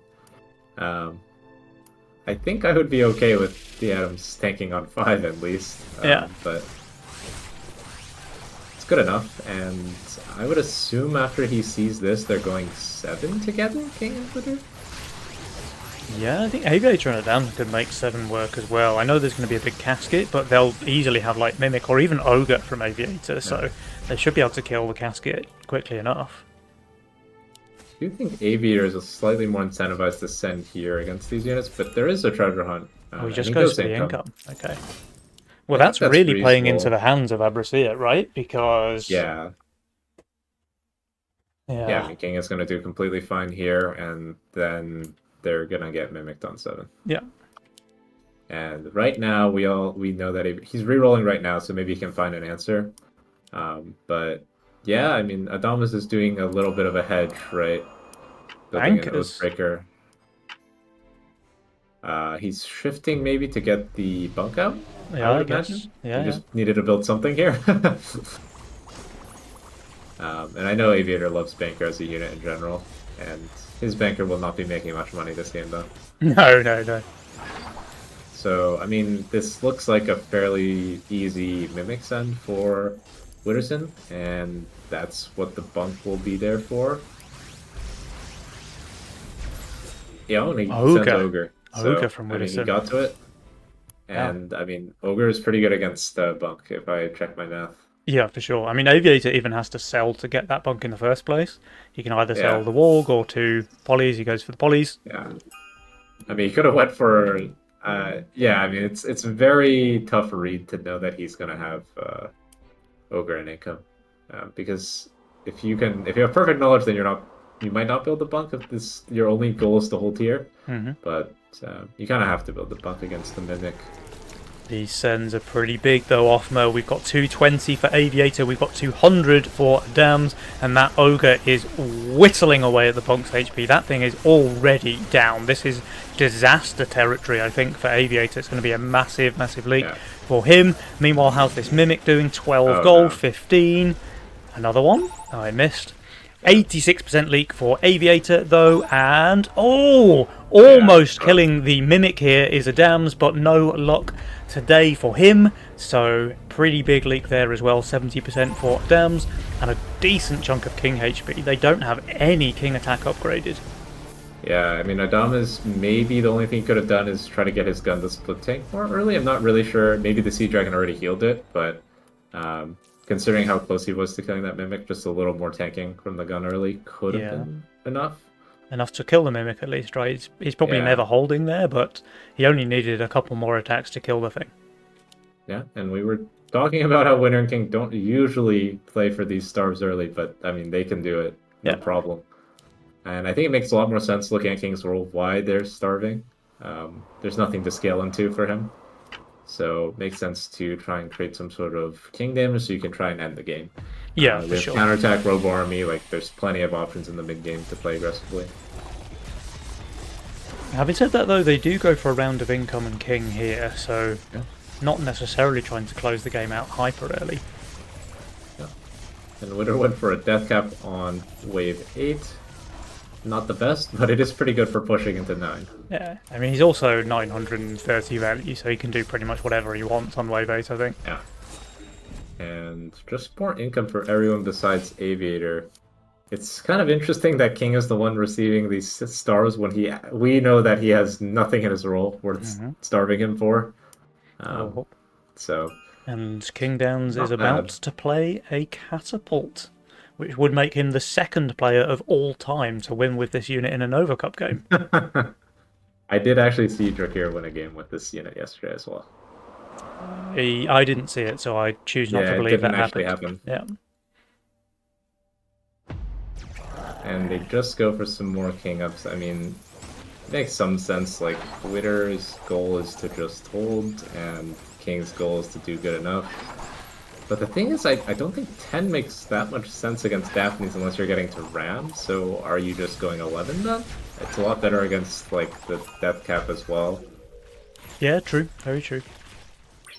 And he's creating a long wave here. I think it's actually going to hold, but... I think the canopy is enough to go against 3 Or? things. Oh?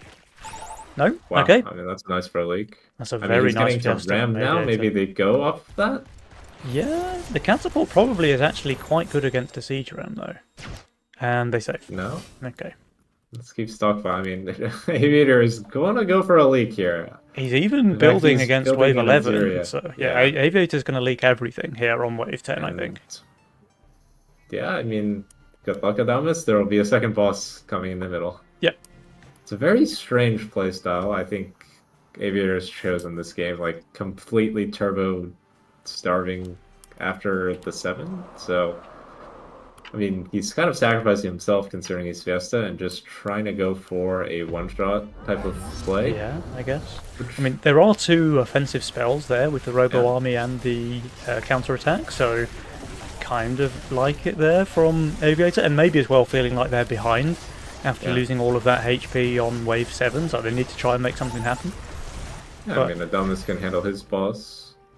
Is he ready for round 2, though? That's an 81% leak there from Yeah. Aviator on Wave 10, and the answer is no. So there will be another There we go. chunk of king damage dealt here on Wave 10. I mean, GK is very, very good against Witterson's board, and Ram is also, quite good against King. So, see how they deal with it. But they're all the way down to 30% HP themselves on the side of Yeah. the Damiator, so they really need to make something happen now here on Counter Wave attack. 11. Okay, so he's just going to continue kind of suing-ish with counterattack and just keep taking leaks. And Adamus, I would assume, they both have this melee even split on a ranged wave with Azuria, which is making me a little nervous. Yeah. But, I mean, fair enough, Aviator literally can't build anything, but I think Adamus should fix his split. Yeah, agreed. I think Adam should be fine, And- though. He's only receiving a small income send. Meanwhile, though, Like King this. Downs, he does have triple hardened Mudman Oh, wow, and that's- a Wandering Trebuchet. That's a perfect reroll. Oh, wow, yeah. Nice luck there, Widdowson, with the Halo and the Sorcerer. But he went upper split, so this is actually the worst possible aggro you could have drawn up. So that's a pretty big mistake from him. Like, having upper split, I mean, look at, like, this flower is just AFK, the Halo's Yeah. not hitting the GK. Yeah. I would think this is actually, like, a very, very good ult if he's, or, like... Is he even going to kill the GK? Oh, he does, okay. Yeah, It ramps okay. up I mean- very quickly, that Sorcerer. 67% leak for Widdowson, 50% leak for King Downs, but these sends were enormous. 420, 640 there for King Downs, and Yeah. he only leaked 50%? I mean, they're getting some work done, but will it be enough, Offmer? Because they held so well here against these enormous Mythium sends. Yeah, and King just went for the big trebuchet, just kind of feeling like Ram is probably the send with that much lithium, and I mean, it's quite good against Ram, so good call from him. And yeah, counterattack for him also got him some free value. So yeah, I mean, they're in a really good spot now. Kind of hard to see how they could lose, but their King is 52%. It's one-shottable if they make a mistake, so... Yeah, but both sides crucially within one-shot range, I think, so... They probably both have to be a little bit more cautious than they have up till now. Yeah, the problem I would see, the main problem is that they both have Azuria on their board. Yeah. And they don't really have... I mean, Gun is very good with Azuria in terms of being a single target pierce, but In terms of 14, he still looks quite vulnerable there. Yeah, both players for sure not great on 14, and if they survive that, 16 afterwards as well. Yeah, and Witter is looking quite good. Adama's missing paying this. I mean, if he can farm a counterattack here, it would be huge, but it looks like the Trebuchet is just too overpowered here. Wow, what a unit. What a beast. He is farming But yeah, it Mythium looks though. like 14, right? Looking at everyone's value. I mean, King's probably that's his last, not his last wave. Like he's good on 17 as well, but the last mid-game wave where he's really good for a while. So he's full prepping it. Witter won't be terrible there, but it's not Halo's best wave.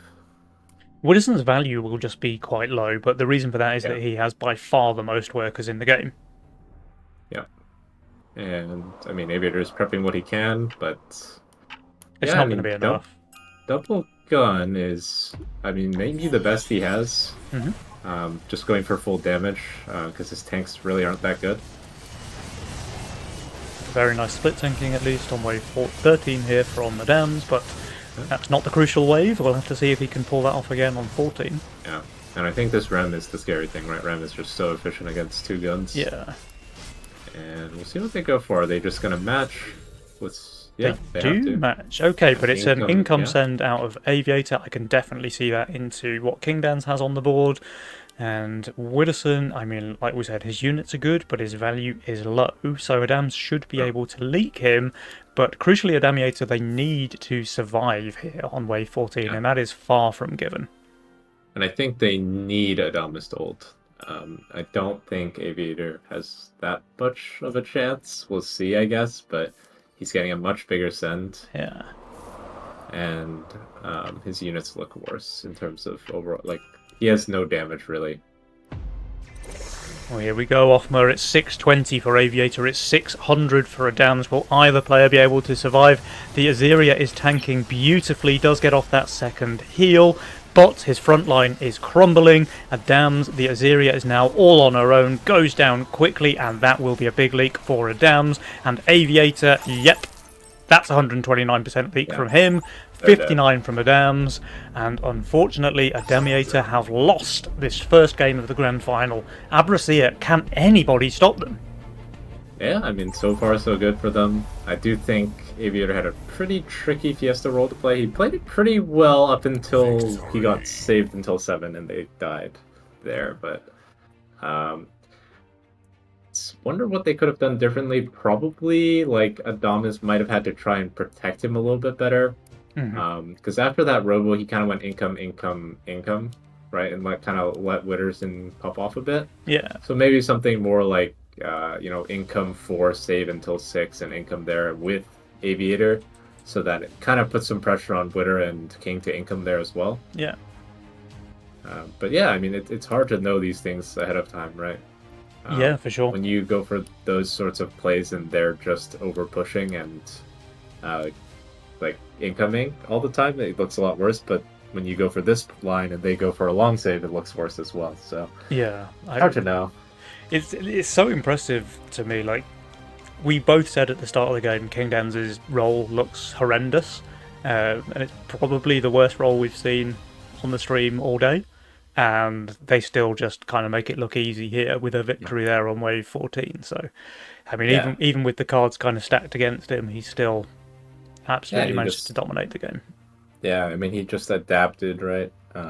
Went for, like, abused the strongest part of his role, which was the early game with Casket and Rats. Yep. And created a big advantage for them. And then, even after that, he was able to use what was in his role effectively enough. Like, there were units he probably wish he had, but they were good enough to get the job done once he had an advantage. So. Yeah. Turns out his most important units were his workers anyway. Yeah, and Witterson played really nicely in the role where he had slightly more responsibilities to be like a little bit of a carry. And even though he made a small mistake on 11, it was good enough, right? He already created the economy advantage, so it didn't need to be perfect. Yeah, no, exactly. Now, that is Greed and Lock-In, I think it was, out of the pool for Abraceit. This is Conquest format, remember, guys, so they cannot pick those two masterminds again. They're going to have to branch out, but I don't think that's going to be any problem for Abraceit. They're both very versatile players indeed, and we'll have to see. Will Aviator and Adams be able to turn things around here in game number 2? It's certainly a tall order. Widdowson and Kingdan's just absolutely terrifying this month. Yeah, and the thing about Fiesta games is by their nature, they're a little more flippy. So I wonder if Adams and Avery feel like, well, that game was like just like we got a bit unlucky with the Fiesta, and then let's just go for something stable and try and outplay them. Yeah, yeah. It would have been nice, like Aviator tried something a bit spicy there with the Fiesta. It has to be said, we're talking about King's roll, but Aviator also did not have a good Fiesta roll at all, really. It's one of those, anything which is AoE is bad as a Fiesta roll, anything which is like a summoner or a healing unit is bad as Fiesta, because those kind of comps tend to either leak a lot or leak nothing. And we saw that, he holds on 1, doesn't get his Fiesta gold, he leaks, 58% on 2 to no send. And like if that's your options as a Fiesta player, either hold everything or leak everything. It's just not ideal. So it could have been better for Aviator there as well. Yeah, like even though he got good Fiestas on 3 and 4, like the most important part of Fiesta is usually 1 and 2. Yeah. So it's tough. Yeah, yeah. And as well, like we talk about locking random being good because it gives you 8 free gold, but I think his 58% leak is probably about 8 gold for both members of Abraceit as well on wave 2. So giving up that much gold that early against no send is not it. But guys, we're about to find out. Adamiator, they need to win this one to try and level up the series. Here we go, game number 2. I'm not surprised at all. Looking at these spells, I would also be thinking about clicking masterminds like this. And wow, what an opener for Adamas. Flower, Angler for him, and wow, Fiesta Cartel instantly. I mean, this is a pretty nice counter to the type of masterminds that Redraw and Chaos are. Where, well, they're more of a counter when, the opponent doesn't start looking like this, but it's always nice to take control of the early game. And they have the snail read, so that's a good start. Will King play something snailable, I guess would be my question. King has received a lot of snails so far this tournament, so he might be more minded to play around it. Widdowson does have some very good Fiesta openers there, with Nekomata, with the Atom as well. We'll see what he goes for. They both have Disciple in a Magician game, so that's always good. Or even Widdowson has like an Antler, or he can play. I mean, King has an Antler, or he can play around. I mean, these are all just really solid choices, and he goes for the tree, which is really nice. Cartel means that he always gets Seraphim or Sea Dragon, if whatever he wants, on 2s. So especially with Fiesta, that's important, right? Okay, the cat opener, the double cat. I think it leaks quite badly to the snail, though, right? Yeah, but we saw that Widdowson's okay with leaking without Fiesta, so for sure. I'm sure he'll be fine with Fiesta as well. And King will appreciate the extra gold. And I think Aviator will also be appreciative of his 5 workers here. Yep, long waves. Pretty good there for both Aviator and Adams as well. Widdowson 75% though against the snail. So nice read there from Adamiator. Unlucky. I mean, I don't think it's unlucky, actually. I think it's just how it works when you put down 2 cats. Yeah, on either side of the board, yeah. Yeah. So actually a little king damage, but 20 cents for everybody in income if they want it. 40 for Widdowson because he saved. And he goes for a cheeky just one snail. I mean, that's very toxic. That is quite toxic, yeah. So he still wants to maintain some pressure there against Aviator. Adam's feeling the pressure as well. Does decide to add a couple of rats here to go with his Flower Angler. I think that's reasonable. Like, technically, if King was a psychopath, he could have went Robo. But obviously, he goes for Snail so that he can build the Sea Dragon.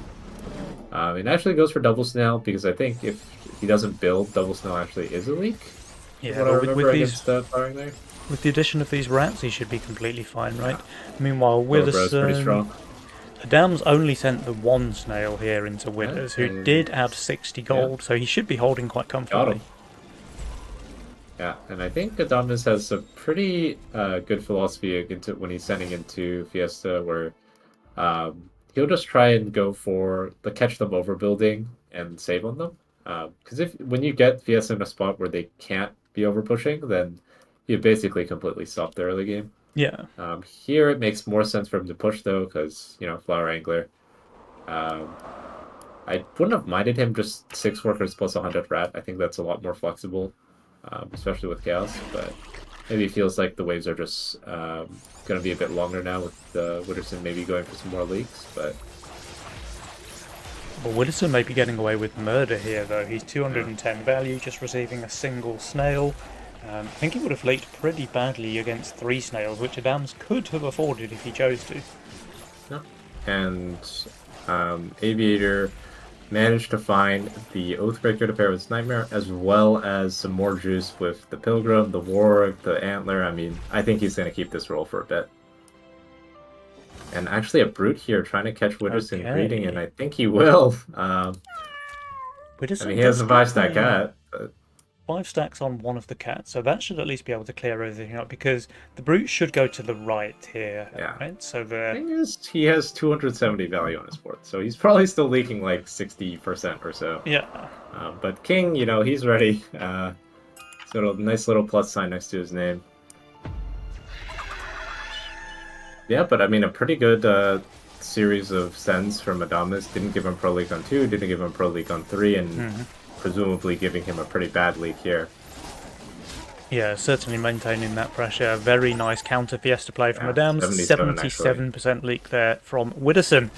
Now the Slime Mommy doesn't even lose the... Okay, she does lose the first form. So the Sea Dragon's still alive, so a lot of cover potential here still from Kingdans. Yeah, but now 8 workers with Flower Angler. I mean, that's a pretty scary opener to give, for sure.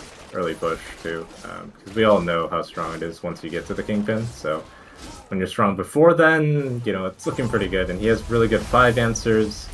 Like, I think his game is set up to be really, really good. Yeah, for sure.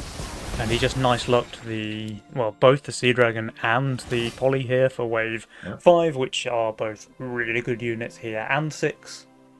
And he's going Brute farming against Witterson.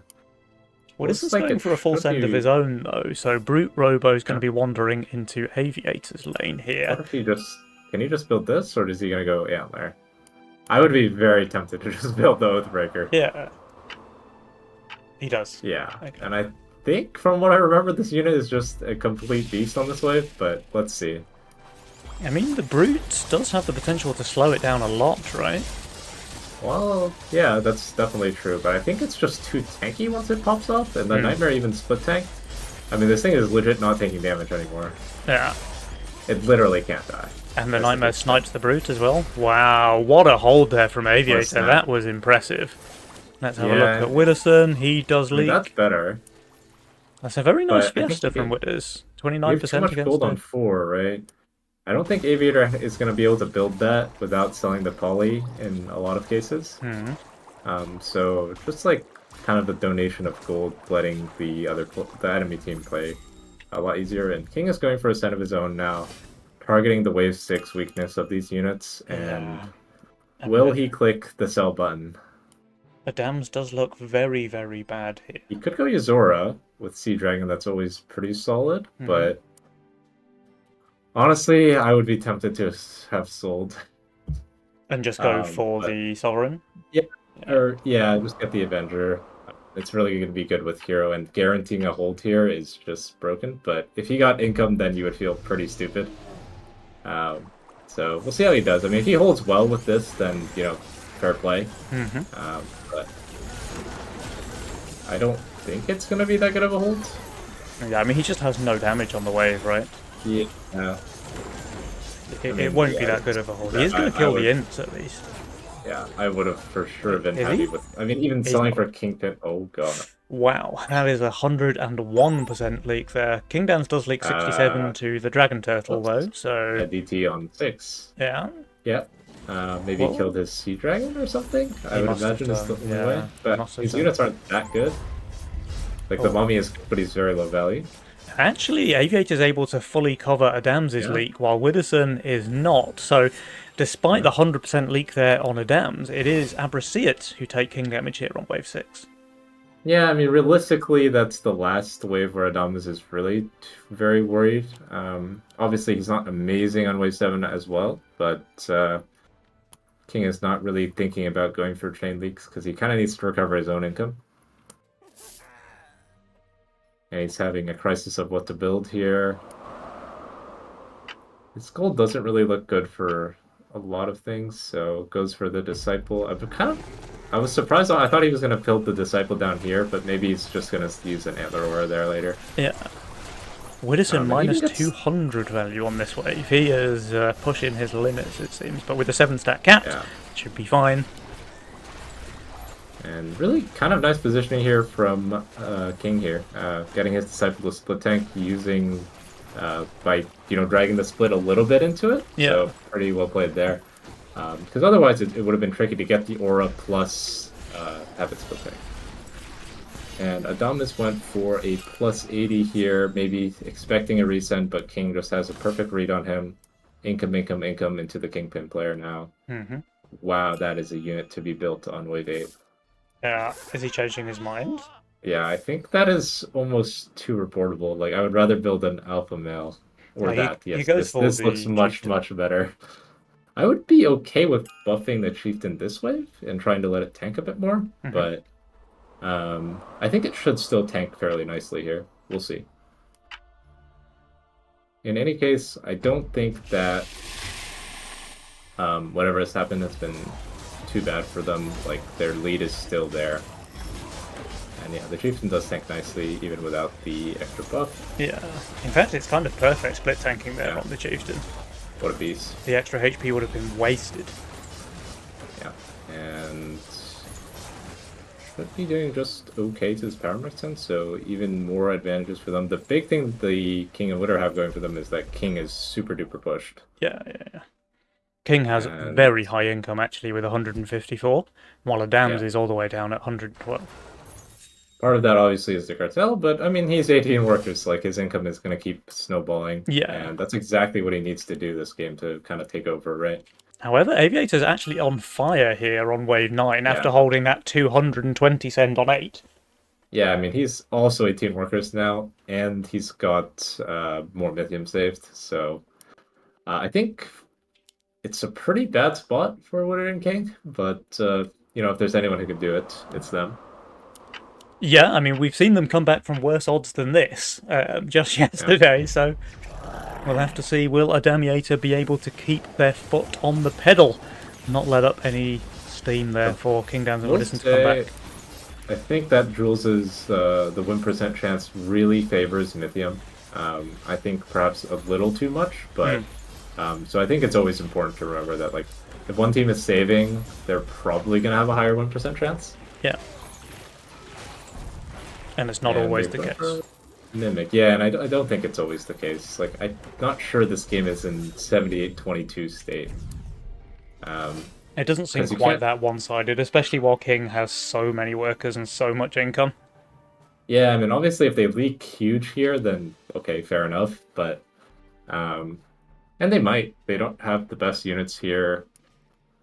White main on 10 is not something you usually see because it's not usually enough value. But I can't really see him building anything else with his gold. So Here it might actually provide a lot of value, right? Because Yeah. one, it's going to let the slime mummies stay alive long enough to reach full mana. And then, of course, when those blobs do spawn, they're all going to have the white main buff as well. So this might be like the one case where white main is Oh, good God. on 10. Uh-oh! Is- But not when you kill your only DPS unit, Oh, it's not. God. Oh dear. and the white main is fully DPS. The white main's It's- the last unit alive. Oh, God. Okay, that's going to be a crushing leak for King Downs. Widdowson, meanwhile, he also receives a 320 send. That's going to be a bit of a leak for him. He is doing better. King Okay. Downs, though, 95% leak on him, 54 for Widdowson. Aviator feeds a shutdown, but probably... oh, wait, I'd say probably doesn't care too Got much. there, guys. Downs leaks as well.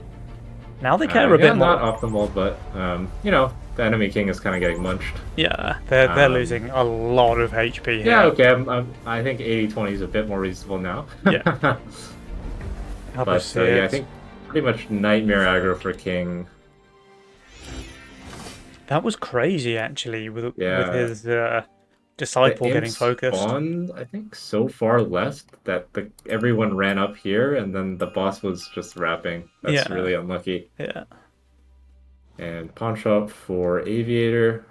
I guess he doesn't really have a great hero setup right now. I would have thought it's okay, but maybe he just doesn't want to greed because he's completely turbulently pushed for 12 play. Hmm.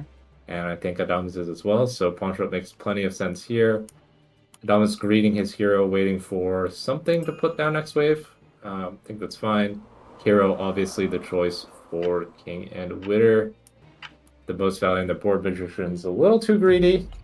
I would have thought Magician's okay if the Disciple was back here, but that's not where it is. Yeah, and it takes him too long to build into it. But like he needs some And value right now because he has 13% HP on the king, so he can't really afford to play for like wave 18 with Magician.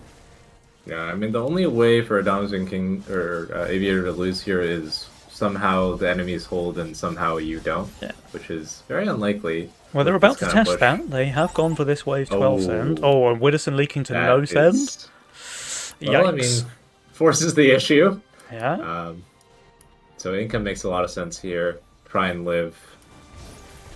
Yeah, Since you have good rolls, maybe they can scale, but obviously scaling versus redrawn chaos is not ideal.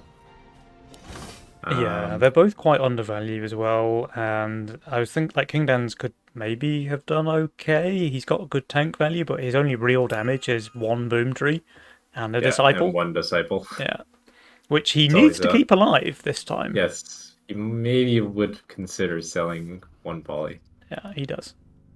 He doesn't want a Yeah. repeat of that wave 10 aggro. King Dan and Widdowson desperately income kinging, trying to survive the send they know is coming Yeah. here. Widdowson does get a full death cap. That's not too shabby. No mole, so maybe it can do something, but The sends are let's see. enormous though, Othmar. We've got 500 for Widow, we've got Yeah. 560 for King Dan's. His disciple does stay alive, but sadly I don't think it's going to be enough for him here. Yeah, I mean, he has a lot of value generation, but yeah, having more blobs on Wave Tail doesn't do too much. Widdowson, he's done very well, but it's not quite enough. That will be a 88% leak over Yeah. there for the Wibberman. And King Schwanz, he's going for a bit of a leak as well, just 79%. But I have a feeling that's going to be more than enough when they have just 19% HP left on the King. Yeah, for sure. And well, Adamiator, they are the first team this month to take a game off of Abraceit. Very, very well played to those guys. That is no mean feat, but they have managed to level up the series here in the grand final. The scoreline now sits at 1-1. So far, these guys, if they click Fiesta, they lose Yeah. the game. So I wonder if both teams will have a small aversion to it because it didn't really work out for either of them. I mean, Fiesta's Both of been the nerfed, Fiesta right? players, I guess kind yeah. of the indirect buffs there with the elite gold changes, but the raw gold of Fiesta has been reduced. So kind of the thing that you played the mastermind Wow. for is gone. Yeah. I just rewatched the Wave 10 aggro from King. It's so unlucky. Like It's his really units run bad. all the way left for the Brute, and then the Imp and the Boss line up so that all of his melee units stop to hit the Imp, and then Oh the Boss no. just runs in and snacks his units. Yeah, absolute worst case scenario there for King, and ultimately game losing. So, yep, they have finally managed to lose a game. Now all Adamiator need to do is win 2 more of those, and they can be this month's champion. But we'll have to see if Abraceit Yeah. have got something to say about that. Although Yeah, I've got to say, I am pleased to see that it's not just another, clean sweep from yeah. Abraceit. There's some life in this series still. Yeah, yeah, yeah. And I think obviously a huge part of that was that the openers were insane from Redrawn Chaos. Like, I think that's maybe a top 1% Yeah. outcome for Chaos. And I do think Fiesta actually, like, it can be nice to have that extra gold injection in the early game with Chaos. Hmm. Because sometimes you just have very uncomfortable builds.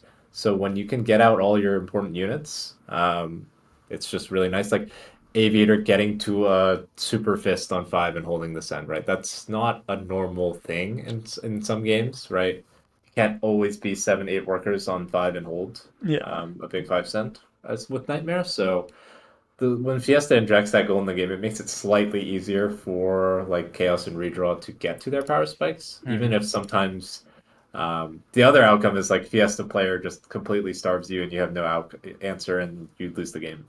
Yeah. Yeah. So it's definitely a mixed bag, and I think they got the definitely favorable end of the stick, and we'll see how it plays out if they're willing to go for a Fiesta again. Yeah, it's also worth pointing out. I think that Redraw and Chaos are kind of their favourite masterminds for Aviator and Adams, and those two are now out of the pool, so they Yeah, haven't got their best masterminds to play for anymore. Of course, they're very good with the others as well, but I do think that Redraw for Aviator and Chaos for Adams are quite signature, yeah, and they now have to win the other two games in the best of five using their kind of second tier of masterminds. So yeah, for sure. we'll have to see. We'll have to see, but they're certainly capable, and Yeah, no doubt about that. I'm sure everyone in Twitch chat is just happy that they actually get to see more than 3 games though. So Yeah, that's a bonus. That's a bonus. We need those drops. yeah. Adam's definitely helping out with the drops, by the way, by being late to the lobby every single time. Everyone in Twitch, He's you can say thank you to Adams for working his magic to get you those extra card drops. yeah, a man of the people. Indeed, indeed. Well, the question has been answered. Abrasier were able to be stopped at least the once, Yeah. and it was Adams and Aviator to be the ones to do it. It's still all to play for now. The best of five first couple of games are tied. That means essentially we're playing a best of three. So which of the teams is going to take the lead off, Mo? Do you have a favourite going into game three? Um, I think I'll still think Witter and King will take the next game. I don't think they'll play Fiesta again. So I think a standard game, and we'll see the usual kind of suspects where King will be ahead. But I think that's what I see happening in that Mm-hmm. game. Uh, we Adamus is here do though. we do have a lobby. So once the players are ready, we should be able to get game three underway. And here we go, guys. Okay, so apologies for the delay, but we are about to hop into game number three. Remember, the series is tied now 1-1. So which one of these teams is going to be able to take the lead once again? Let's find out. It's game number three. Yeah, very aggressive spell in AOA, good buff spell in Titan, and decent income spell with Creditors. So a mixed bag, but I would say Cartel makes a lot of sense in an AOA game. Yeah, for sure. Like Cartel, Power Read Spike, obviously, Cartel, Wave 10, Wave 11. Megamind. Yeah, so standard masterminds all around. I guess Redraw is the only non-standard mastermind, but wow, that's a pretty good second roll he's hit here. Uh, can go for he goes for the Archer and the Rat. Yeah, that's solid.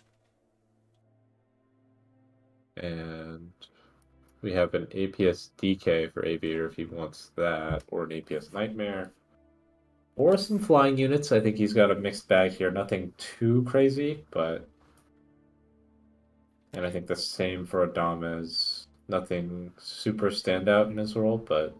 They've got very solid like unit quality, but no massively obvious synergy outside of like the APS DK on Aviator's role.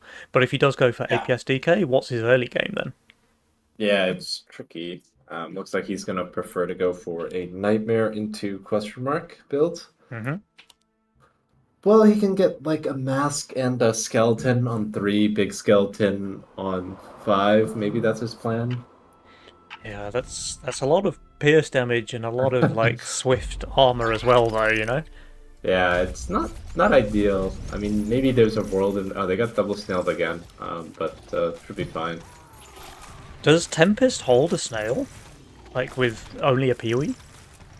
If it does, I it's broken. think it looks like it's about to leak small, but Oh, okay, yeah. 67%. Not so So small. yeah, that's a bit bigger than I would have thought, but maybe he's just a bit unlucky. King Downs did hold. He did raise that looter in the end, Yeah. so I think if he hadn't, he would have leaked as well. Yeah. There would have been some extra king damage. Um, so small leads, small advantages, but nothing crazy. But now Adams does seem to think that Widdowson is Fiesta, so he's snailing him once again here, though it may just have been pre-income.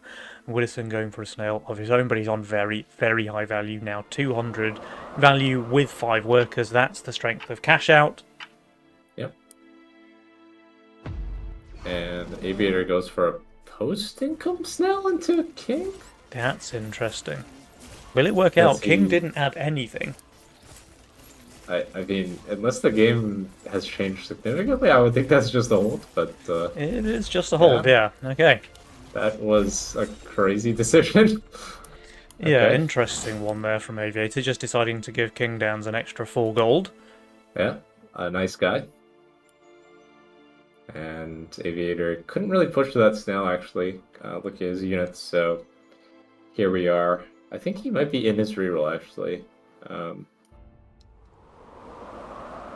Yeah, he looks that Yeah, way. he was, and he's completely ditched the build that he was planning before, and opts for a much less scaling build, but a lot better in the early mid game.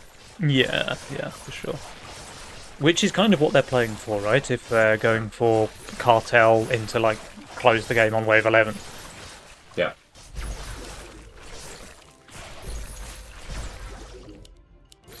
So Witter off to a 7 worker start now. I mean, with Tempest, that's always pretty nice if you can be 7 workers on 4. We'll be getting a DT here. This gold kind of sucks. Oh yeah, he can't quite afford that that That's the spell warg. for a warg, but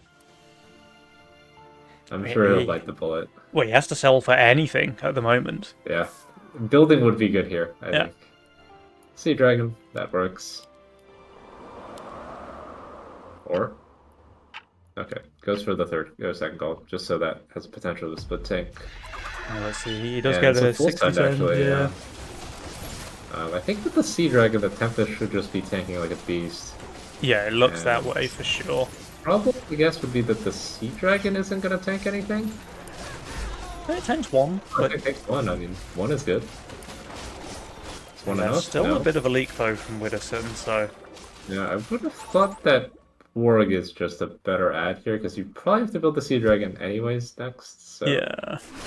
Might as well just yeah. build fully for wave 4, but Yeah, 7 workers is maybe too optimistic, but I think he's probably okay with this leak. Given the way he's been playing, he's a lot more willing to take leaks to try and go for these leaks of his own on the opponent. he's on 8 workers now, so Widdowson is leading the pack and going for Yeah. an aggressive send here on wave 5 into Aviator, but Aviator has this Treant, so the full 4 stacks, that's going to tank like an absolute machine. Yeah, I think he should do okay. It's not that big of a send, right? 80, a lot less than the 120 that he was facing last time. Hope his Nightmare isn't doing some silly stuff, but it looks okay. There's no split tanking at all in Aviator's lane Yeah. though, his units are lining up 1 by 1 to tank all of the damage. But value is supreme. Value Supreme, and Treant, very, very good tank Yeah. value. That So he guy's a will bit hold. of a beast on the first wave. And Yeah. Aviator has been saving on King Dams. I don't know if he's going for a full send here. In fact, he's not going for a send at all here. Leaving, yeah. He's waiting for King's Treants to lose even more stacks, it looks like. And wave 7 looks to be pretty rough with these units against, I don't know, Mole, Brute. Yeah. Or, Um, you know, Ogre, which Aviator or, might be you able know, to afford. Ogre. Yeah, long wave here could mean trouble. They're going Income King though, so it shouldn't be a long wave. Unless Adamas is killing his archer, which I don't think he is. No, Adams should be able to hold this, I'm sure. And Aviator as well, like he's just very, very strong this wave. Yeah. But a long wave would be nice, so maybe they can get something. Aviator looks like he's actually going for a small lead. Or? Is he? Oh, that Danvera is full HP. Yeah. And the Yeah, Nightmare long way, decided but not to grief by just attacking like a yeah, full HP Rocco for fun. and doesn't quite get to the big yellow guy, so goes Mole Brute, which I think Mhm. makes a good amount of sense when Yeah, yeah, yeah. these units are on the Yeah. board. He was only 3 What has Mythium off King the El got? Crinjo, though. Yeah, that would have been something. And well, maybe he's happy once he sees this. Yeah, for sure. And that's, I guess, a little bit of redraw, like he was digging for something Mhm. to build here, and that's acceptable. How does Wooderson do against Mimic here? Is Alpha Mill just his best choice? He does Yeah, go for the Alpha Male, yeah. The Mimic it's should a solid chew pretty choice. nicely on that right-hand side split, though, so probably Yeah. farming a decent amount of gold here for dams. It has killed nothing so far. There we go, got one. Terrible Mimic. It's absolutely inting. It's actually killed It's one out of that's crazy. 5 Peewees and it gets one of them. Couldn't possibly be me. What a noob. And the Sea Dragons are healing this Alpha Male pretty decently. I mean, this is a pretty good fleet to send, and same with King, honestly. They both did very, very well. Yeah, 54% there from And King Downs against the 220 Mythium Send. Wow. yeah, I mean, it's good, but, it's still not that good. They're still a bit behind in workers, and their income is pretty comparable, at least, is the thing they have done for them. Mm-hmm. So if they can stabilize their HP, then this is a very okay spot to be in. We have this Batter Brute resend coming Yeah. out from King Downs into a Dams. Although Pretty he does have cheeky. the gold to be on value if he chooses to spend it. He is building for Wave 9, Boom though. Tree. His units look very bad. I would be thinking about re-rolling. Like, I don't really think he wants to build more of these, like, Buckler consort cat units. Yeah. You kind of want to transition into a carry that isn't named Archer as well, to give some support to him. Boom Tree straight up But on the wave, which is good, so it won't be wasting its spell against a Brute. Archer tanking nicely. Yeah, this should be a pretty Would be the cozy hold, I butterfly. think, for a Downs. That Boom Tree's going to do infinite value in a second when it blows up. It's almost max mana, wow. Yeah, one shot. It literally one-shot the wave. Yeah. Widdowson, he did get a full send as well. Only income, but he is going to be able to hold that. And what does Aviator want to do with his Mythium? Because this is a pattern we've seen over and over so far, as Aviator saving on King Dams. I think you, me, and everyone in Twitch chat knows that Aviator wants to save Mythium. Yeah. And Question is when is he for? looking? 10 would work. 10 could 10 would definitely work. work, yeah. 11 would work. King Downs will have the Trinity Archer and the Azora with decent backup tank value. He also has a Hunted Backrat, so his value is not as low as it seems. But he's going to be getting a pretty big send when Aviator decides to pull the trigger. With this Wave 9 income send, they could even just go straight Wave 11 with that all-out assault Yeah. play. King is hiding a nice little LOD in his rule. Could be something. I mean, not very good against Ram, which is what he might be facing by then. Yeah. And given that Aviator has pushed approximately 0 workers to this income, I would think they're not going 10. Widdowson causing some nice long waves as well, though it's just benefiting his opponents, I think. And yeah, Aviator and Adams, they do save their Mythium here, so they're going to have some truly terrifying amounts of bricks stockpiled by the time Wave 11 rolls around. I'm not an expert, but this feels like it would leak to this dino, but I'm not certain. I mean, he can't build anything else. Like, he's Yeah. used his reroll, he has 70 gold, he can, upgrade a mask? Okay, sold the mask for work. Okay, fair. That is an upgrade.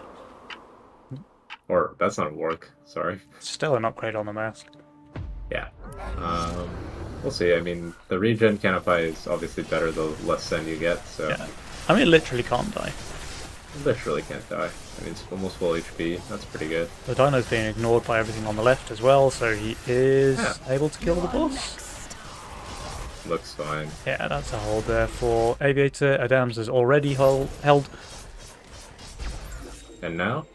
And now they save their bricks. Okay. And now we go 13? Well, there is the all-out assault picked up. Aviator, if he presses the all-out assault button, Aviator will have approximately 0 income. Holy moly. This guy does. Oh, that's actually a crazy stat. Yeah, He's just. there's all Oh in, my and god, then he's like 30 income. there's all in, and then there's all in. This is I 30 mean, income wave 11 are for they going Aviator with the 12? Do they think 12 is so broken that I mean, it's not like Witterson literally only has units that are good on wave 12, yeah. and he has an But can they archer really hiding go there. longer? Like Aviator and Adams Yeah, are he is actually getting no super low gold value. away. Imagine if Widdowson and Kingdowns just went for an all-out assault of their own here. Yeah, like AOA resend to win the game. Yeah. That would have been pretty crazy. I think. I mean, I mean, you have to send, right? Like, you can't keep playing the game with 30 They income by do day. go for this 12 send, okay. Yeah. I think both King and Widder have options on 12 for sure, Yeah, but I mean, we have Flying Archer with 2 Alpha Mills. I cannot name a single bad unit on Witterson's board. yeah, I mean, this is a nice very long long wave. Yeah, I think the canopy won't die because it literally can't. Yeah, I mean, it looks like it literally can't die. Wow. I mean, fair enough.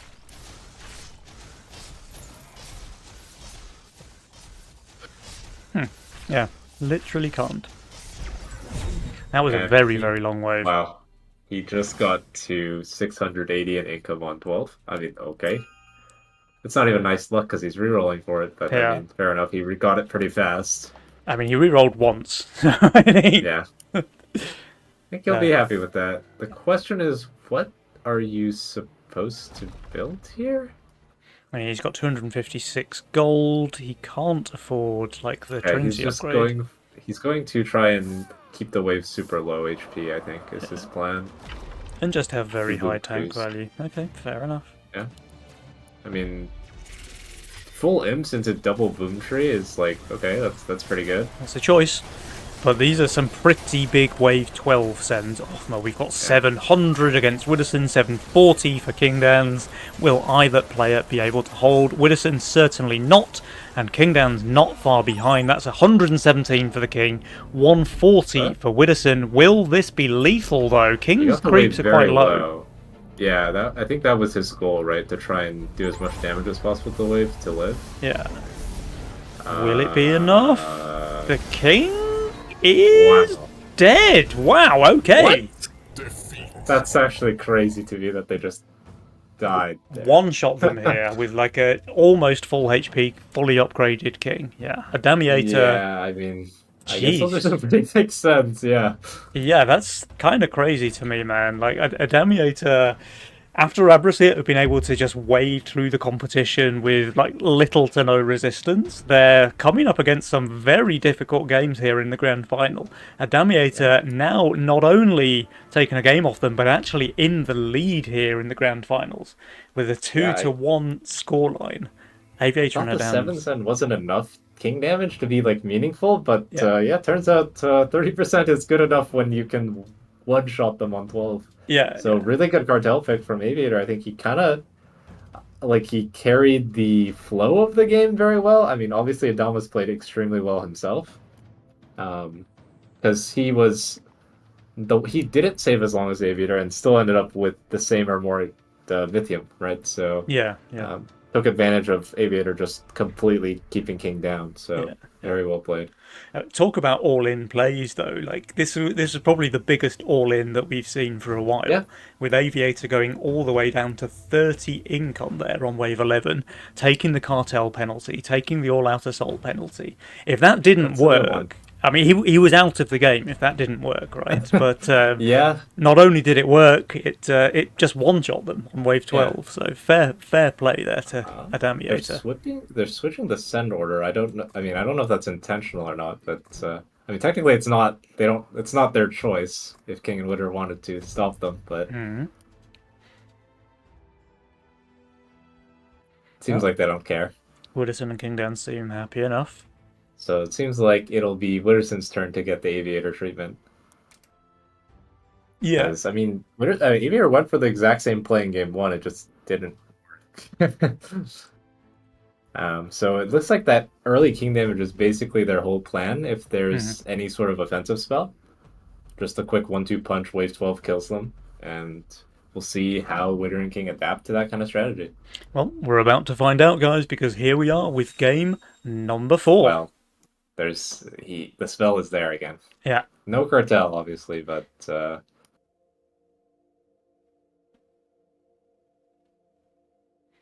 Yeah, all 4 players Breeze taking their open. time. Well, speaking of no Yeah. cartel, King and Widdowson still have it available. King snap picks that. Wow, what a beast! Combined redraw after picking redraw. Yeah, on Aviator as well. Yeah, Widdowson with the Fiesta, by the way. So yeah. we've only seen this mastermind underperform so far in the series, and Widdowson in this crucial game 4 Ah, decides to pick it again. lock in random. Pretty solid roll. Yeah, not too bad. Again, Oh wait, they already won with Megamind.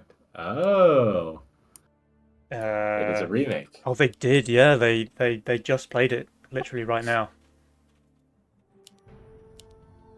Well, yeah, I guess that is going to be a remake, Yeah, I guys. mean, Okay. you can't do that. Not sure why he's pausing the game, but Yeah. Oh, maybe maybe should he's just quit and Adams hasn't. Oh yeah. All right. Widdowson and King Dan's happy with the remake. I think that's fairly normal. Yeah. Whoopsies. I guess the problem is they may now be able to see that Widdowson picked Fiesta, Yeah, right? they might. So that's a bit of an advantage. But then I guess Widdowson can just not pick it here if that's what he wants to do. Yeah. Although I think if everyone quits the game, it doesn't show up in the match history, right? So Oh, I've no idea. Hey. yeah, let me just check real quick.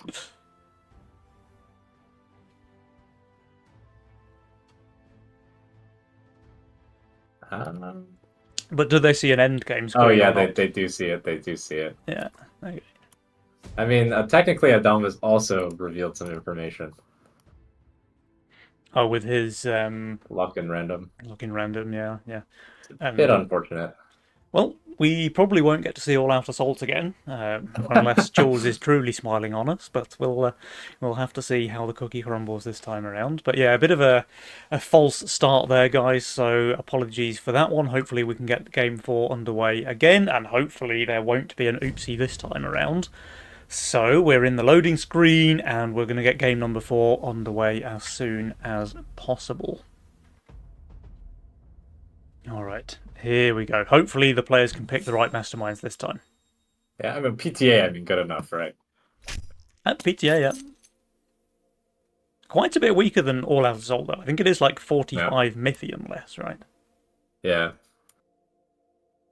And King straight King's on Guard. the cartel. Yeah, Adams has already changed his Megamind pick. Widdowson presumably won't go Fiesta. Yeah, he actually goes Ooh. Saboteur. Okay. That's new. I don't know that I like Saboteur at all. Considering what's been really. happening to their king, Yeah. looks like King Dens will have to do many king ups this game. But Yeah. Aviator with the Fiesta of his own. Okay. Once again whiffed. His Devilfish Harpy though, I think he'll go for that. Devilfish Harpy is quite a good Fiesta, I think. It's Yeah. as good as any of the classics like Consort, Windhawk, etc. Yeah, Harpy is just really strong at killing units, right? So Yeah. double banker opener for King Dance. Okay. I mean, if you're the There's Fiesta always- player, you probably love to see the slow worker start out of your opponent. Yeah, I think King might have preferred his previous Gate Guard Nekomata volley roll more than this one. Yeah. But what can you do? And Witterson is going for a Gruul egg while getting sent by Fiesta. So yeah. Oh, that's unfortunate. Yeah, I wonder if he just pushes when he sees Aviator's opener. Yeah, I mean they did nerf the egg, right? So They also misread the snail send. Snail's gone into Adams, who's just thank you very much for the 3-4 gold. yeah, I mean that's his 5 workers, so I'm sure he's happy.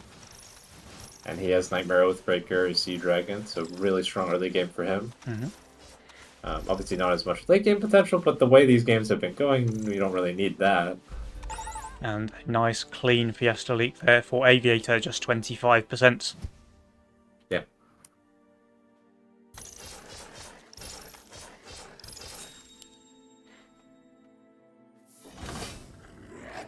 Here He's comes the still egg. going for the egg, yeah. Despite the Like, super long wave. I mean, presumably is he he not just gonna sacks push? it on... Like, he has 3 workers egg right now. yeah. Wait. Okay.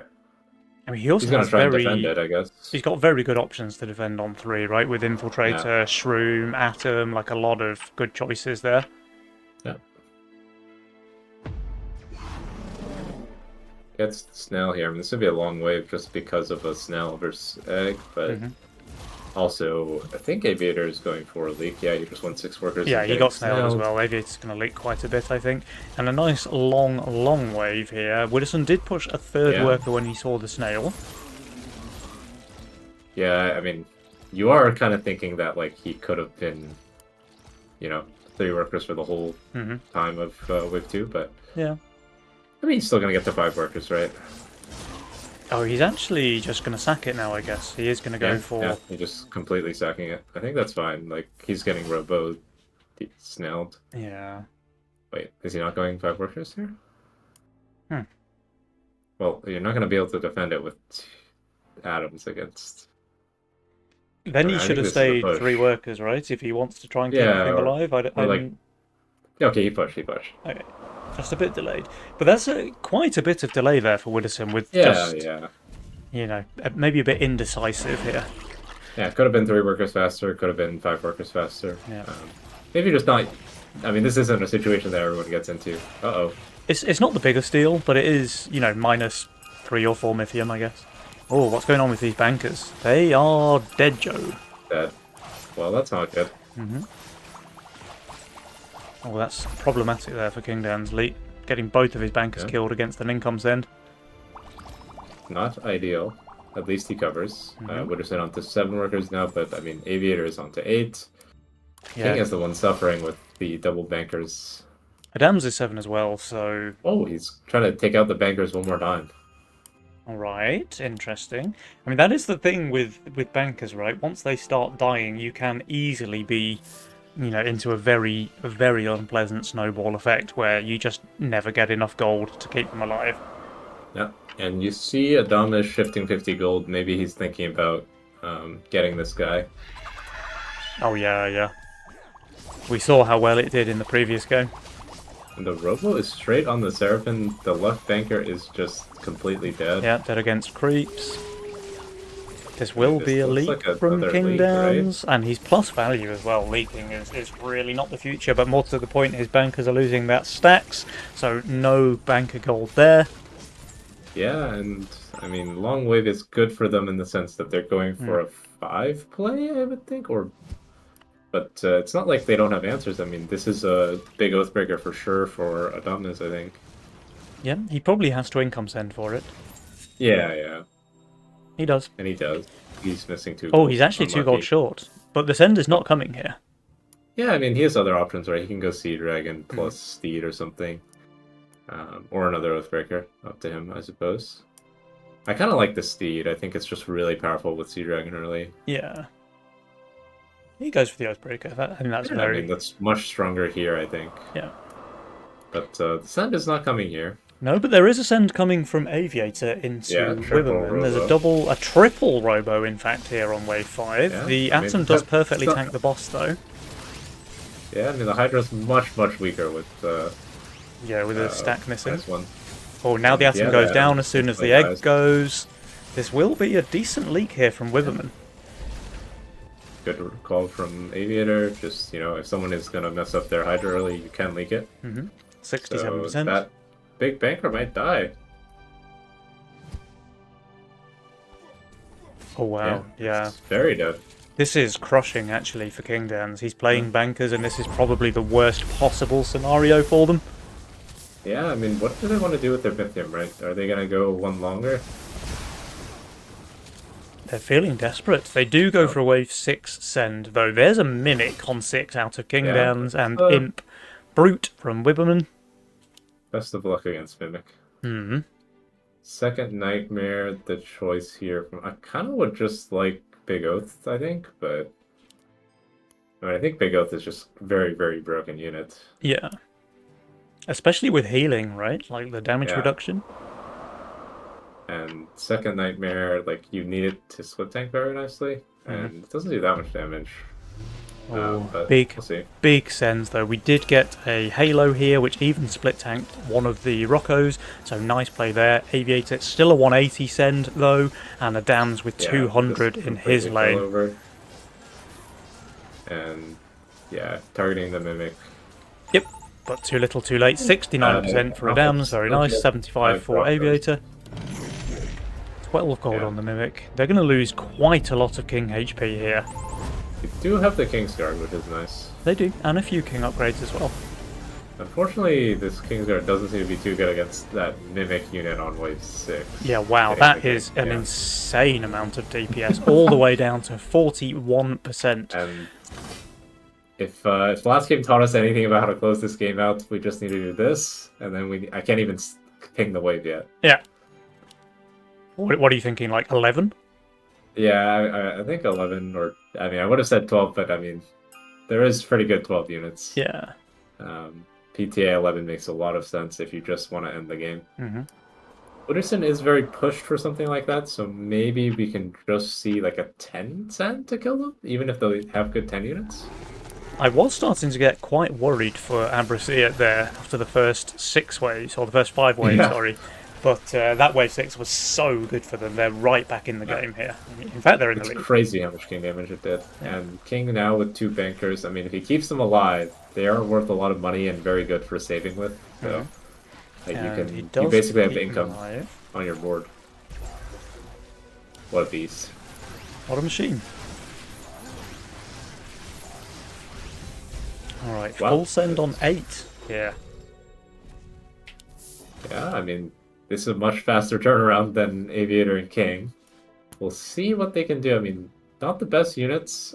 Maybe a Pegasus is the best we can do here. He's just And going for for- a Nekomata. He can't fully stack it though, right? Oh, he can. Okay, never mind. Okay. Yeah, I mean, that's solid. I mean, the Brute is quite good against that. Obviously, the second Nightmare is a lot better on 8 than the Oathbreaker, or the final form, so probably happy with that decision. And yeah, Really we'll big see. send, He's so went for a leak of his own into King, but King does have that bunk now. Oh, the Sea Dragon down instantly. The Brute is staying alive for a very long time on this Neko. yeah, Neko's already gone, so no One value Nightmare's from dead. either of his healing units. Oh wait, no, there's 2 Nightmares on top of each other, sorry. Oh wow. Do they die here? Yeah, no, maybe? 80% think for so. Aviator, 40? 42 for a Dams. I mean, they have With Kingsguard, Kingsguard? but only I mean, I 4 think- spell upgrades. I think this one is the one where they're definitely dead with PPA on the turrets, Yeah. but I mean, maybe it would be easier to just get out of this game quicker and Yeah, just like, reset. I don't. Yeah, I mean, I think they're dead 100% on 11. Hmm. Like, Withering King would have to do something extremely bad to end up in a spot where they can't kill them. Yeah, and especially with these like regen upgrades here as well, so King and Widder can Yeah. quite safely push into wave 10. No cares about leaking there. It's not really bad units, right? Like, Witterson also is playing Fiesta, can just opt to create a long wave on 10 Mhm. if he wants, so we shall see. After a very rocky start with his bankers dying nearly every wave, King Dans is right up at the top of the power score. His bigwigs both have full mana as well, so he's managed to turn that around quite nicely, I think. Yeah. I mean, I think they are using the Saboteur and Cartel very well. Very aggressive masterminds, right? So, if you can't protect your king, you might as well kill their king. So, yeah, probably going to be a wave 11 send. The king is on value. I think he leaks Aviator no matter what. Like, I don't see a insta win. Oh, okay. There's a win unit against 11. Yeah, pop it here and upgrade it next. He has to shift to do Yeah. that though. I think that's reasonable, but realistically, can't King and Witter also just go straight 13 in the game? I feel like they have infinite options. I mean, Witterson's a bit pushed for that, maybe. He's even boosting his Orchid here. But I think 11 Cent can also just kill them. They don't have a lot of King HP. Yeah, they really don't. They're on 19%, and all of their King upgrades are regen pretty much. Yeah. We'll see. They also could just go say. 12. Okay. Wow. Wooderson will be leaking here, but King with Sork Bunk is probably not leaking.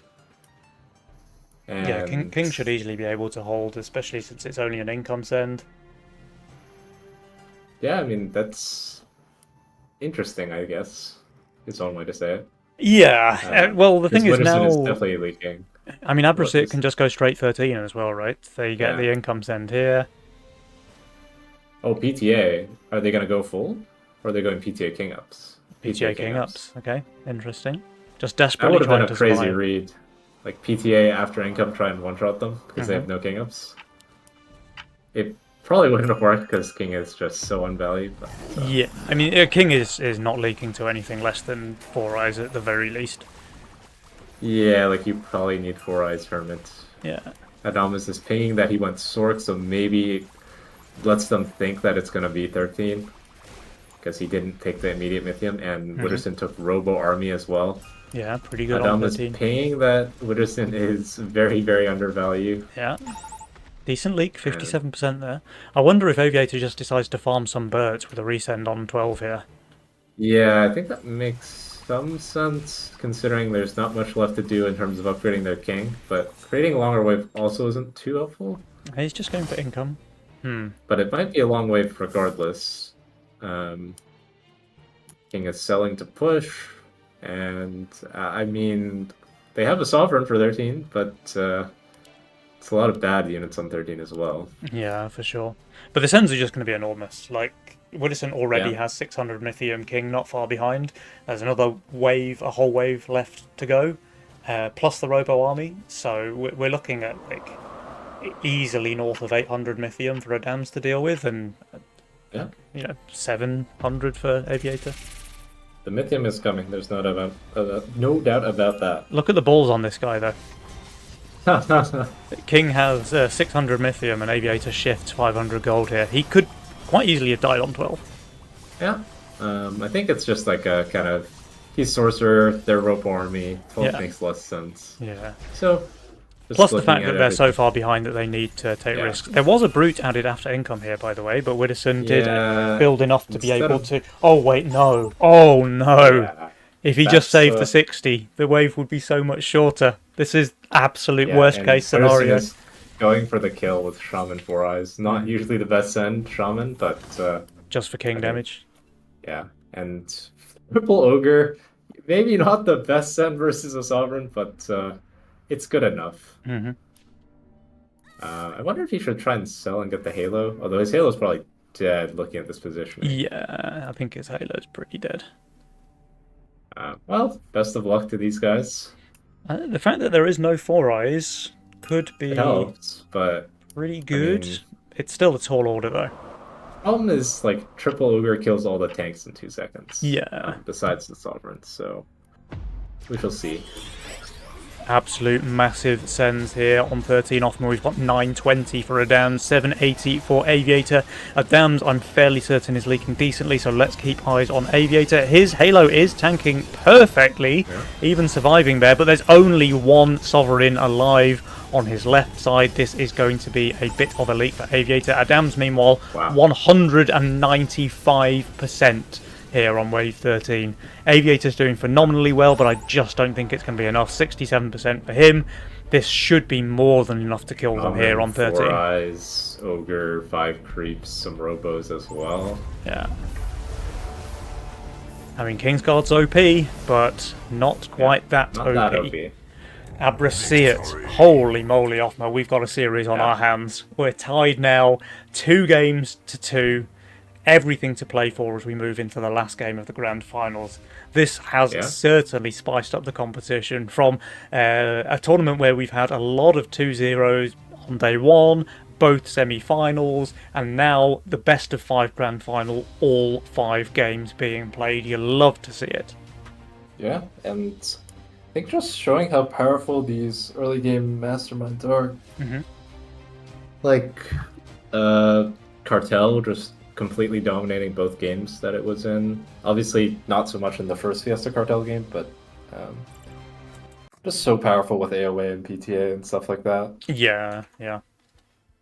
Fiesta just hasn't really had any success in the tournament, I don't Yeah, think. I think I, it's actually lost every game. Or wait, hold on. I think Was it? Widdowson won with it Oh, yesterday in yeah. one game, but yeah, like every game that we've seen today, it's been on the losing side, I think. Yeah. Can anyone break the curse? Does either Can team anyone break dare the to play curse? Fiesta in the final game? Yeah, that's kind of scary, isn't it? Yeah. Okay, once again, waiting on Adams, who likes to keep us all on the edge of our seats, but game 5 should be underway pretty shortly. I mean, I just can't call it either way off Murray. You know, at the Yeah, start of the it's hard to series, say. I gave it to Abrasiet. So I think I'm just going to have to stick with my pick, um, which I think means you're cheering for Yeah, Adamiator, I right? guess Yeah. I've got a dominator then. Well, one thing is for certain is that the series has been a lot of fun to watch, and with one more game to go, I'm really excited to see which team is going to take it. Yeah, I mean, what masterminds are even left to play with for each team? I kind of forget already. I guess Let me King see. has redraw available, I've got them over here. and So Adamiator have used Chaos Redraw, Cartel, and Megamind, while Abrasiet have used Greed, Lock-in, Cartel, and Saboteur. I've used the double lock-in symbol because I don't have the Saboteur symbol. fair enough. Anyway, guys, game number 5 is here. Let's find out who's going to be your February champion. Let's go. PTA making an appearance, but Sack is here, one of the best defensive spells there is. So there's some life if you're the one getting saved on, at least. Mm-hmm. There's the King's Guard. Redraw, Fiesta, Okay, cash out. they're just So going to run it back. yeah, they all kind of defaulted back to what they were doing previously. I mean, they all lost on this. They lost on these masterminds before, but Mm-hmm. I mean, you gotta have some faith in what brought you here. Interesting play. The way that King plays redraw is super interesting. He always just plays down a bunch of things and then Yeah. instantly redrolls to see if he gets a better opener. In this case, he did. He wants to play the Whirlybird, but he keeps one of those rats, which is exactly why he does that before re-rolling. Yep. Really, really nice from him. Wibberman on the Cartel. I mean, he's got 270 gold, cash out, sorry, so he just plays the Trebuchet opener, right? Yeah, of course. That's Alright. the Turbo Biss opener. So This he's going this for is the Witterson actually opener. this is what we call the Widdowson, the false maiden on the left, two anglers on the right. He popularized this build back in, I don't know, 23, Yeah, and they did The correctly read the Fiesta into Aviator. yeah. And he is running back the exact same opener, so we'll see how it goes. I think it This time leads not gonna get that Pro League on one. decently. Yeah. Hey, it kills one more. Okay, that's fine. 58% against a snail. But importantly, both Widdowson and King Dans receive a snail from Adams and Aviator, and they both have safe openers. It's even more painful because Adams is on King's Guard, so you know the Not King having the King Ups, yeah. yeah King I think upgrades. actually, I was gonna say that Aviator really hates not King Upping with King's Guard, so I'm very surprised, honestly, that they went for it. Yeah, But they were probably just quite certain that Abrasier Yeah, were like- going to play Fiesta this time around. yeah, like they might have just legit lost track and been like, yeah, I mean that's all they have left, right? Like it's probably their best choice, and Yeah. then well, not quite. Yeah, King still having redraw is very powerful for them, especially in a game like this. Yeah, I mean, it's clearly a 64% win rate already, so might as well just wrap it up here. Yeah, that's crazy actually. Jules is smoking some good stuff, I think. But yeah, they have the right read here. He went for the 5 workers hold, expecting the snail, and King just did a little cheeky save on him. So King kind of just dominating the first 2 waves so far. Yeah, I mean he's for pretty 2. good. He's pretty good. 2 for 2 is a good start, but you know, there's plenty of game left to be played. Yeah. So Witterson taking over with 6 workers now. He actually has the steed, so this got nerfed in the last patch. But I mean, mana to your anglers is mana to your anglers. If you can get away with 6 workers and Steed Anglers on your board, that's pretty good. Yeah. He has to stay 6 now, though, right? Like, surely he needs to upgrade one of those Battle Boyers. Yeah, it's time to start getting some more stacks onto one of them. Will Aviator Fiesta here against the Dragon Turtle? It looks like no. He's strong enough to full hold. So not optimal for him, but not the worst either. And King was actually 5 workers with a Hunted Rat, so that's always really nice. Yeah. And Rats he's are just got so Fade. strong in the early game, especially when everybody's holding. Yeah, for sure. I mean, the Fiesta player not being able to create Fiestas is always good. And in going for a income send again into Aviator. I think he's gonna hold 3 Harpies, 2 a Seraphim, and a Devilfish. That's all too good on this wave, I think. Yeah. Adams and Aviator starting to save here. What they're looking for, maybe wave 6. I mean, probably just need to target the bounty player. King just handling Aviator very nicely this game, you know, just giving him the drip so he can never really push, and he's also not getting any Fiestas. Rats are just perfect for that, right? Because they just add the bigger question mark after income. Yeah. So Yeah, you can never just be income too sense. you can never be too secure because he's always getting that big chunk of Mythium once the wave ends. Yeah. And what does Wooderson want to do here? That is a very ugly build, but we'll get the job done, I think, against this income sun. I mean, he's plus 15 as well for Wooderson, so I think he should be expecting to hold against a Fiend.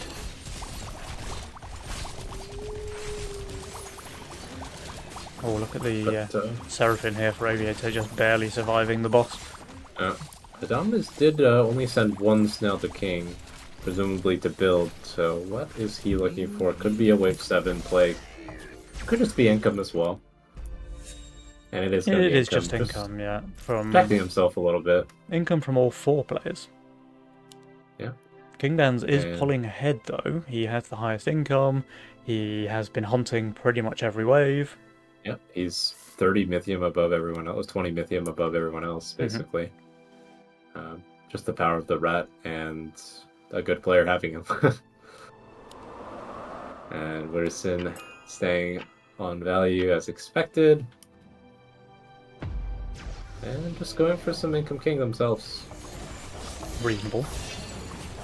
Yeah, and like Aviator's not really taking advantage of Aviator and Adamas aren't really super far ahead. Like they have like a worker lead, but so far not a Mythium lead.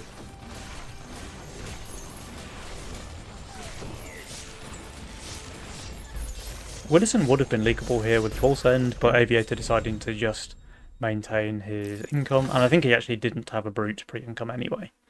Yeah, I think it's pretty reasonable. And now Wooderson will push with the Hellraiser. The Power Spike is getting the Kingpin. Yeah. Almost at 120 stacks, which is about what it used to be, the full Kingpin, basically. So, pretty solid start. And he does obviously have the second one fully stacked, ready to go as well. So, I'd say Wooderson is probably in the best spot this game. And I don't know about 71%, but I do think it's very favored for Witter and King so far this game. Yeah. Jules seems to absolutely love King Dans and Wooderson though, like 71% seems a little bit too extreme. Yeah, and I think it's understandable. Just like King has an income lead, Wooderson has a massive angler lead, which I think gets reflected in the power score. Yeah, it You can does. see It that does. he's on top after overbuilding for every wave. So, but you know, there's plenty of game left to be played still. Yeah. It probably helps that Aviator's playing Fiesta with, you know, the only time he's Yeah. leaked was getting snailed on wave 1. Yeah, it's a very rough game for Aviator, and they are going for a save here to try and.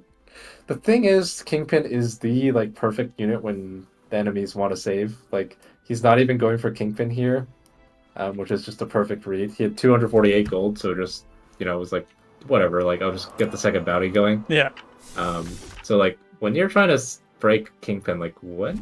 There's no way to go realistically. Like he's just gonna Kingpin into Kingpin.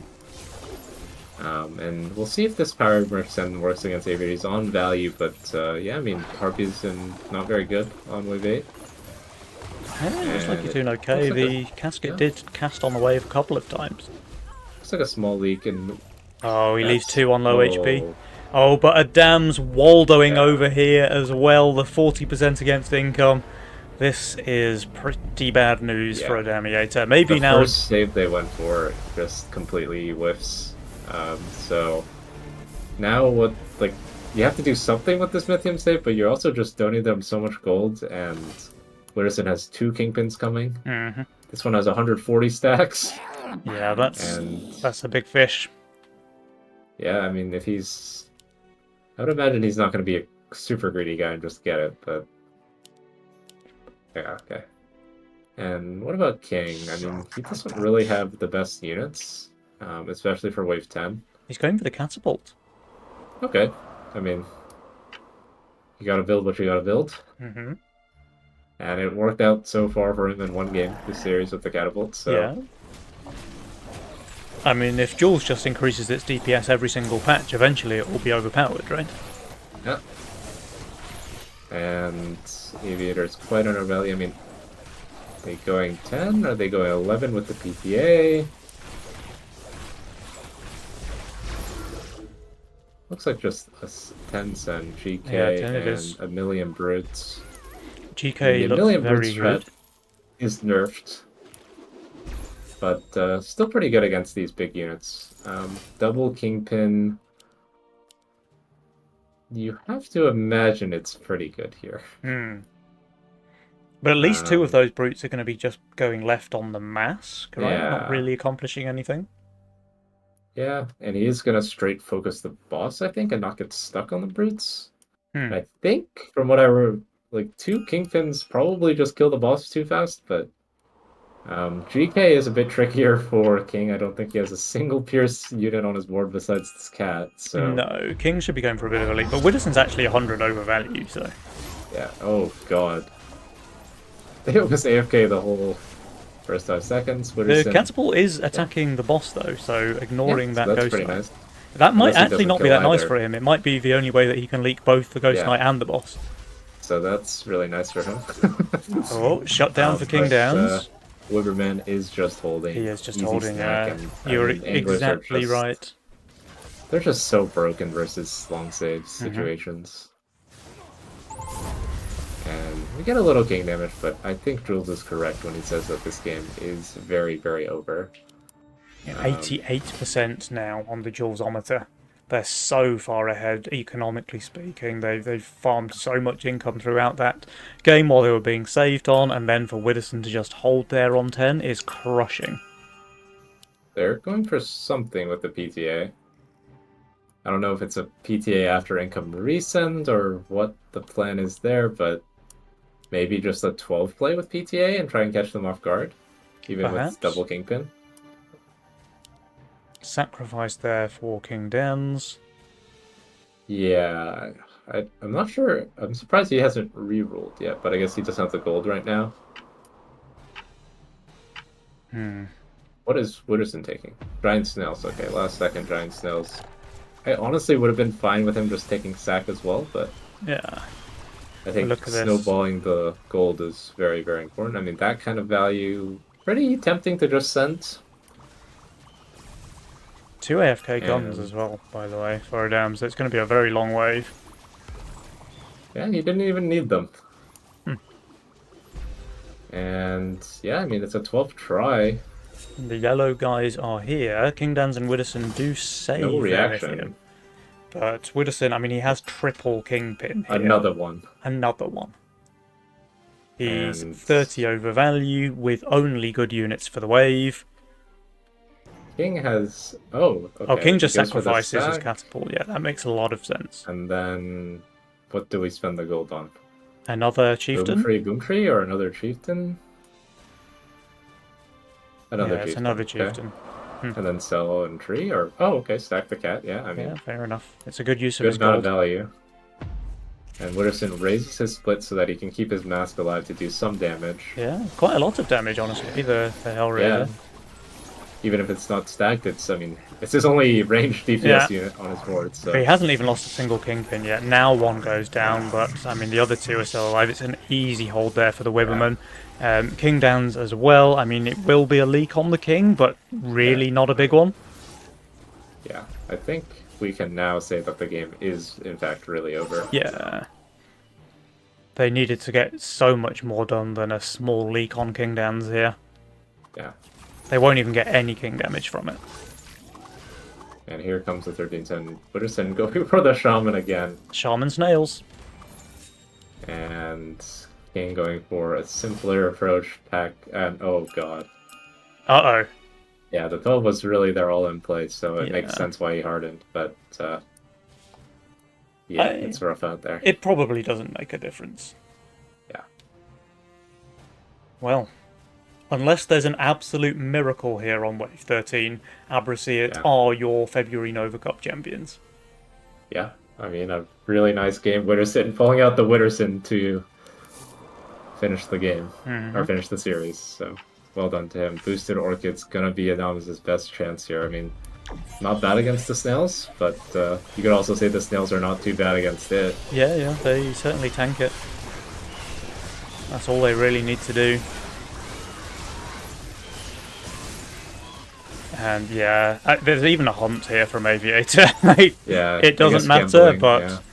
147% leak for Aviator. Maybe the Shamanson isn't the best in terms of leaking them, but It's going to They be did the enough, though. Witterson leaked half the way to 2 Brutes. Yeah. Are they dead? Oh, they're very dead. Yeah, they have no like attack upgrades. No, they actually have no King Ups. Yeah.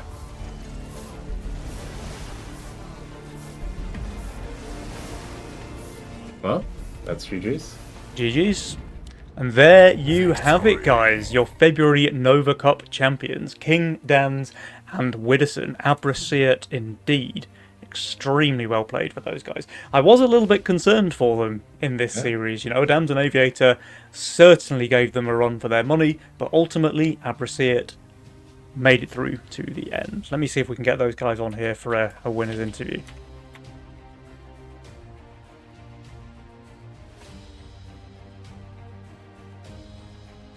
We should hopefully get them on here as sooner. Yep, they say okay.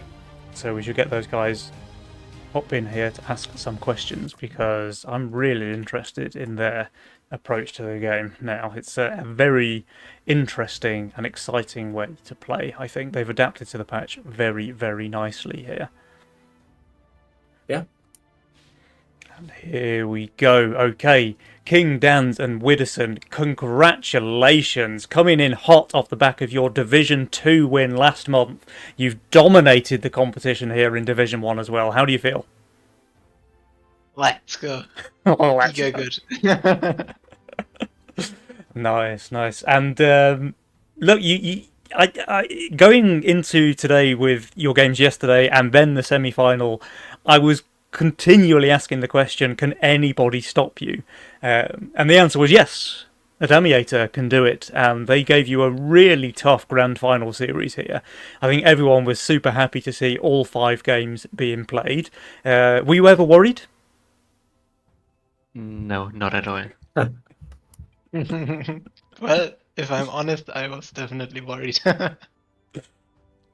Yeah, completely. And it was really impressive, honestly, the way that they turned the series around there. Obviously, you know, you took the early lead, then they had you on the ropes there with a 2-1, and even that last game, you know, was pretty close for a while until you got the kind of decisive blow, and then obviously it all kind of snowballed from there.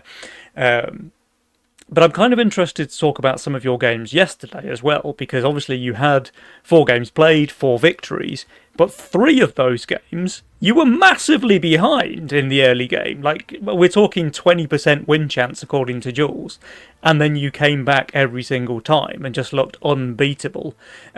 So what I want to say is, how are you guys approaching the early game? Do you just don't care about King HP at all, it seems? I would say we care a little bit. Just yesterday in those games, I think one game was like we had Cartel Fiesta. Yeah. And they just kept on sending brutes, so it's Like it's pretty hard to full hold and full cover, so we always kept on taking a bit more damage. But I think economically wise, we were pretty ahead. Like especially in that one game. And they were kind of on a clock to kill us. Yeah. That's the problem, I guess. If they're just addicted to Power Mercs ending, they're going to get the king damage in. But if you don't die, then you're always going to be ahead in terms of income, right? So, and I think that's what we saw time and time again. But not just that. I think you had some incredibly smart reads going into the mid game where you can say, okay, well, they're weak on this wave, and then we're weak on that wave. But as long as we pressure here, then they can't really do any damage to us here, and then we'll kill them here. So I think there was some really, really clever manoeuvring from you guys in how you sent and how you pressured to protect your weak waves, and obviously to pressure their weak waves as well. So really impressive stuff. But Offma, over to you. Yeah, I was wondering, what did you guys think about the 2 games you lost? Did you feel like something needed to change, or was it just like, yeah, whatever, just some bad stuff happened? So let me see. Yeah, let's talk about the game where I opened Fiesta double Nikomata. There were 3 key parts where we kind of lost the game. First one is me getting the snail, leaking pretty hard. Then Adames did it really smart against me, only snailing me, so I didn't Fiesta leak. Then he fucked me on 4. So the snail on 1 is the biggest issue. Then Aviator holding the full send I did on wave 5 was a big issue. And then King was still in a very good spot, but King leaked to the DT on 6, and then the game was kind of doomed at that point. Mm-hmm. And that snail they sent, it also screwed me up the game afterwards, and then I obviously got a little bit tilted and unsure and blah blah. So in the last game, I really didn't feel like going for any risky openers or fiestas anymore. Yeah, you went with the Witterson. You did go for the risky opener in the first game 5, the false start there, where Aviator picked the wrong mastermind, and then obviously you kind of corrected that and changed your picks around in the final game. I was kind of tilted that we had to remake because we had very good openers there. King had some juice, you had some juice as well. Yeah. A bit unfortunate, but I mean, ultimately you guys still came through in the end, so I guess it doesn't really matter about the remake. But what do you think about Fiesta? Because I think we've only seen it getting destroyed in this tournament. Like maybe you won 1 game with it yesterday, but other than that, Fiesta's lost every single game we've seen. So I don't know. It seems like it's a lot harder to play Fiesta if people aren't just income sending you every wave like they do in ranked. Yeah. Because it means you either hold or you full leak if they go full in like a tournament mode. Yeah. Like as we saw in the last game, Aviator just like he leaked a lot on 1 and then he just didn't leak at all until wave 8, I think. And then he leaked everything again.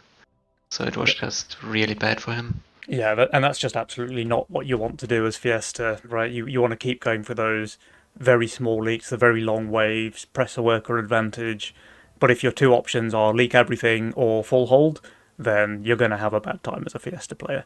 And there's also some fake Fiesta openers I told King earlier. For example, in the semifinal when we played against Lucy and Drachir, Lucy played Fiesta with the what is the name with the skeleton warrior? Yeah, and obviously it gives a really good leak on 1 and a really good leak on 2.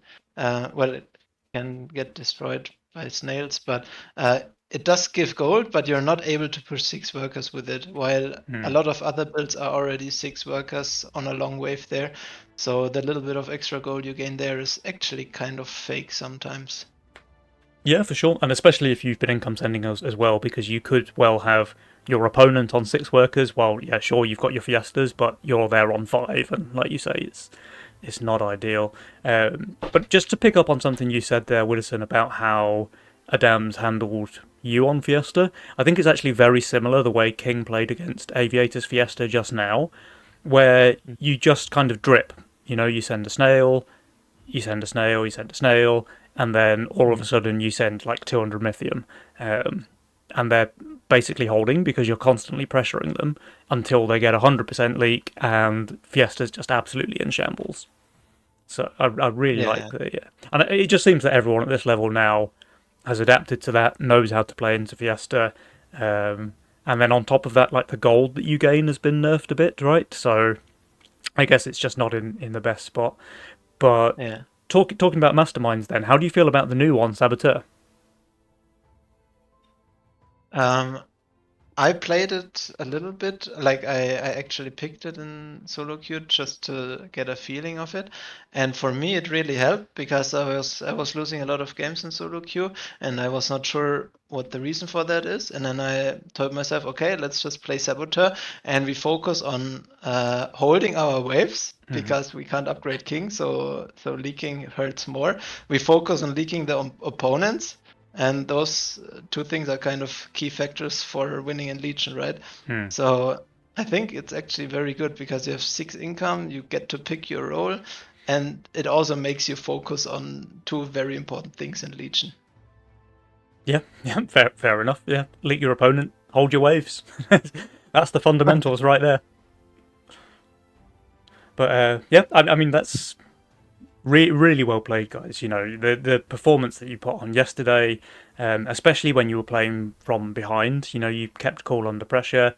You had some phenomenal comeback victories, and at one point you just looked completely unstoppable. You know, the fact that you 2-0'd against Drakir and Lucy, two extremely strong players in their own right. I just thought you were going to have like a perfect tournament, to be honest. I thought you just wouldn't drop a game. I'm very glad that wasn't the case. You know, it makes it a more exciting tournament when a Damiator are able to put you on the ropes. But you know, your play was just phenomenal throughout. So massive congratulations, and I'm glad to see you two back here in the winners interview. I guess before we do go, something that Seto pointed out to me yesterday. Holy moly, you guys have been grinding some Legion, haven't you, King? You 500 games played in the last month or so? Yeah, I started playing a bit again. And you're not too shabby either, Widdowson. I think you're up in the few hundreds as well. Yeah, I have 350 right now. Yeah, fair enough. So I guess then in that line, my question is on behalf of the entire community: when are we going to get our handsome man with the terrible music streaming again? I don't know. I still don't have my Twitch account, and it kind of bothers me playing on a Twitch Smurf. That's kind of annoying. Fair enough. Is there ever any hope of getting that back, or is it just gone for good? Well, maybe if there's one person that knows somebody from Twitch that can actually help, but so far some people tried reaching out without success. Yeah, that's a bit of a nightmare, but unfortunate. It's your loss is our loss, I'm afraid, as a community. You know, it's also my bad, so can't blame anybody. Well, King, you're going to have to do the streaming instead. Then, in that case. Yeah, I don't know about that one. What happened to the no mic King Dan streams? You know, that's. I actually did stream once this month or last month. Oh, okay, I must have missed that one, unfortunately. But yeah, look, you guys clearly back on form here this month, playing exceptionally well, and I just really look forward to, I guess, seeing your play again next month. If this month there's anything to go by, everybody else is going to have their work cut out for them if they want to be the champion. So that's me. I'm done. Othmar, any last words from you? No, it was just a lot of fun. I think this month was a really nice tournament with really lots of good games and really good teams playing, and a little return to form for King and Winner. So always love to see it. Yeah, for sure. Okay, in that case, guys, the usual shout-outs. Massive thank you to Othmar for joining me on the stream. Always a pleasure. Likewise to my casters yesterday. Schnerd for organising things behind the scenes, keeping things running smoothly. And, of course, Auto Attack Games, which has a new member of the team. None other than Drakir, who you ruthlessly knocked out in the semi-finals, guys. But very exciting news there to see the team expanding. Watch the cards, I see. But yeah, that's us for the month. Any final words from our champions before we close the stream? The new players gotta step it up. Final was full of OGs, so step it up, guys. Fair comment. King Dance? Yeah, I don't know. Division 1 players need to get a bit better. Like last month, it felt a bit harder to win Division 2 than this month. If that's not throwing down the gauntlet, I don't know what is. D1, step it up. All right, guys, on that bombshell, we will see you next month. Until then, goodbye.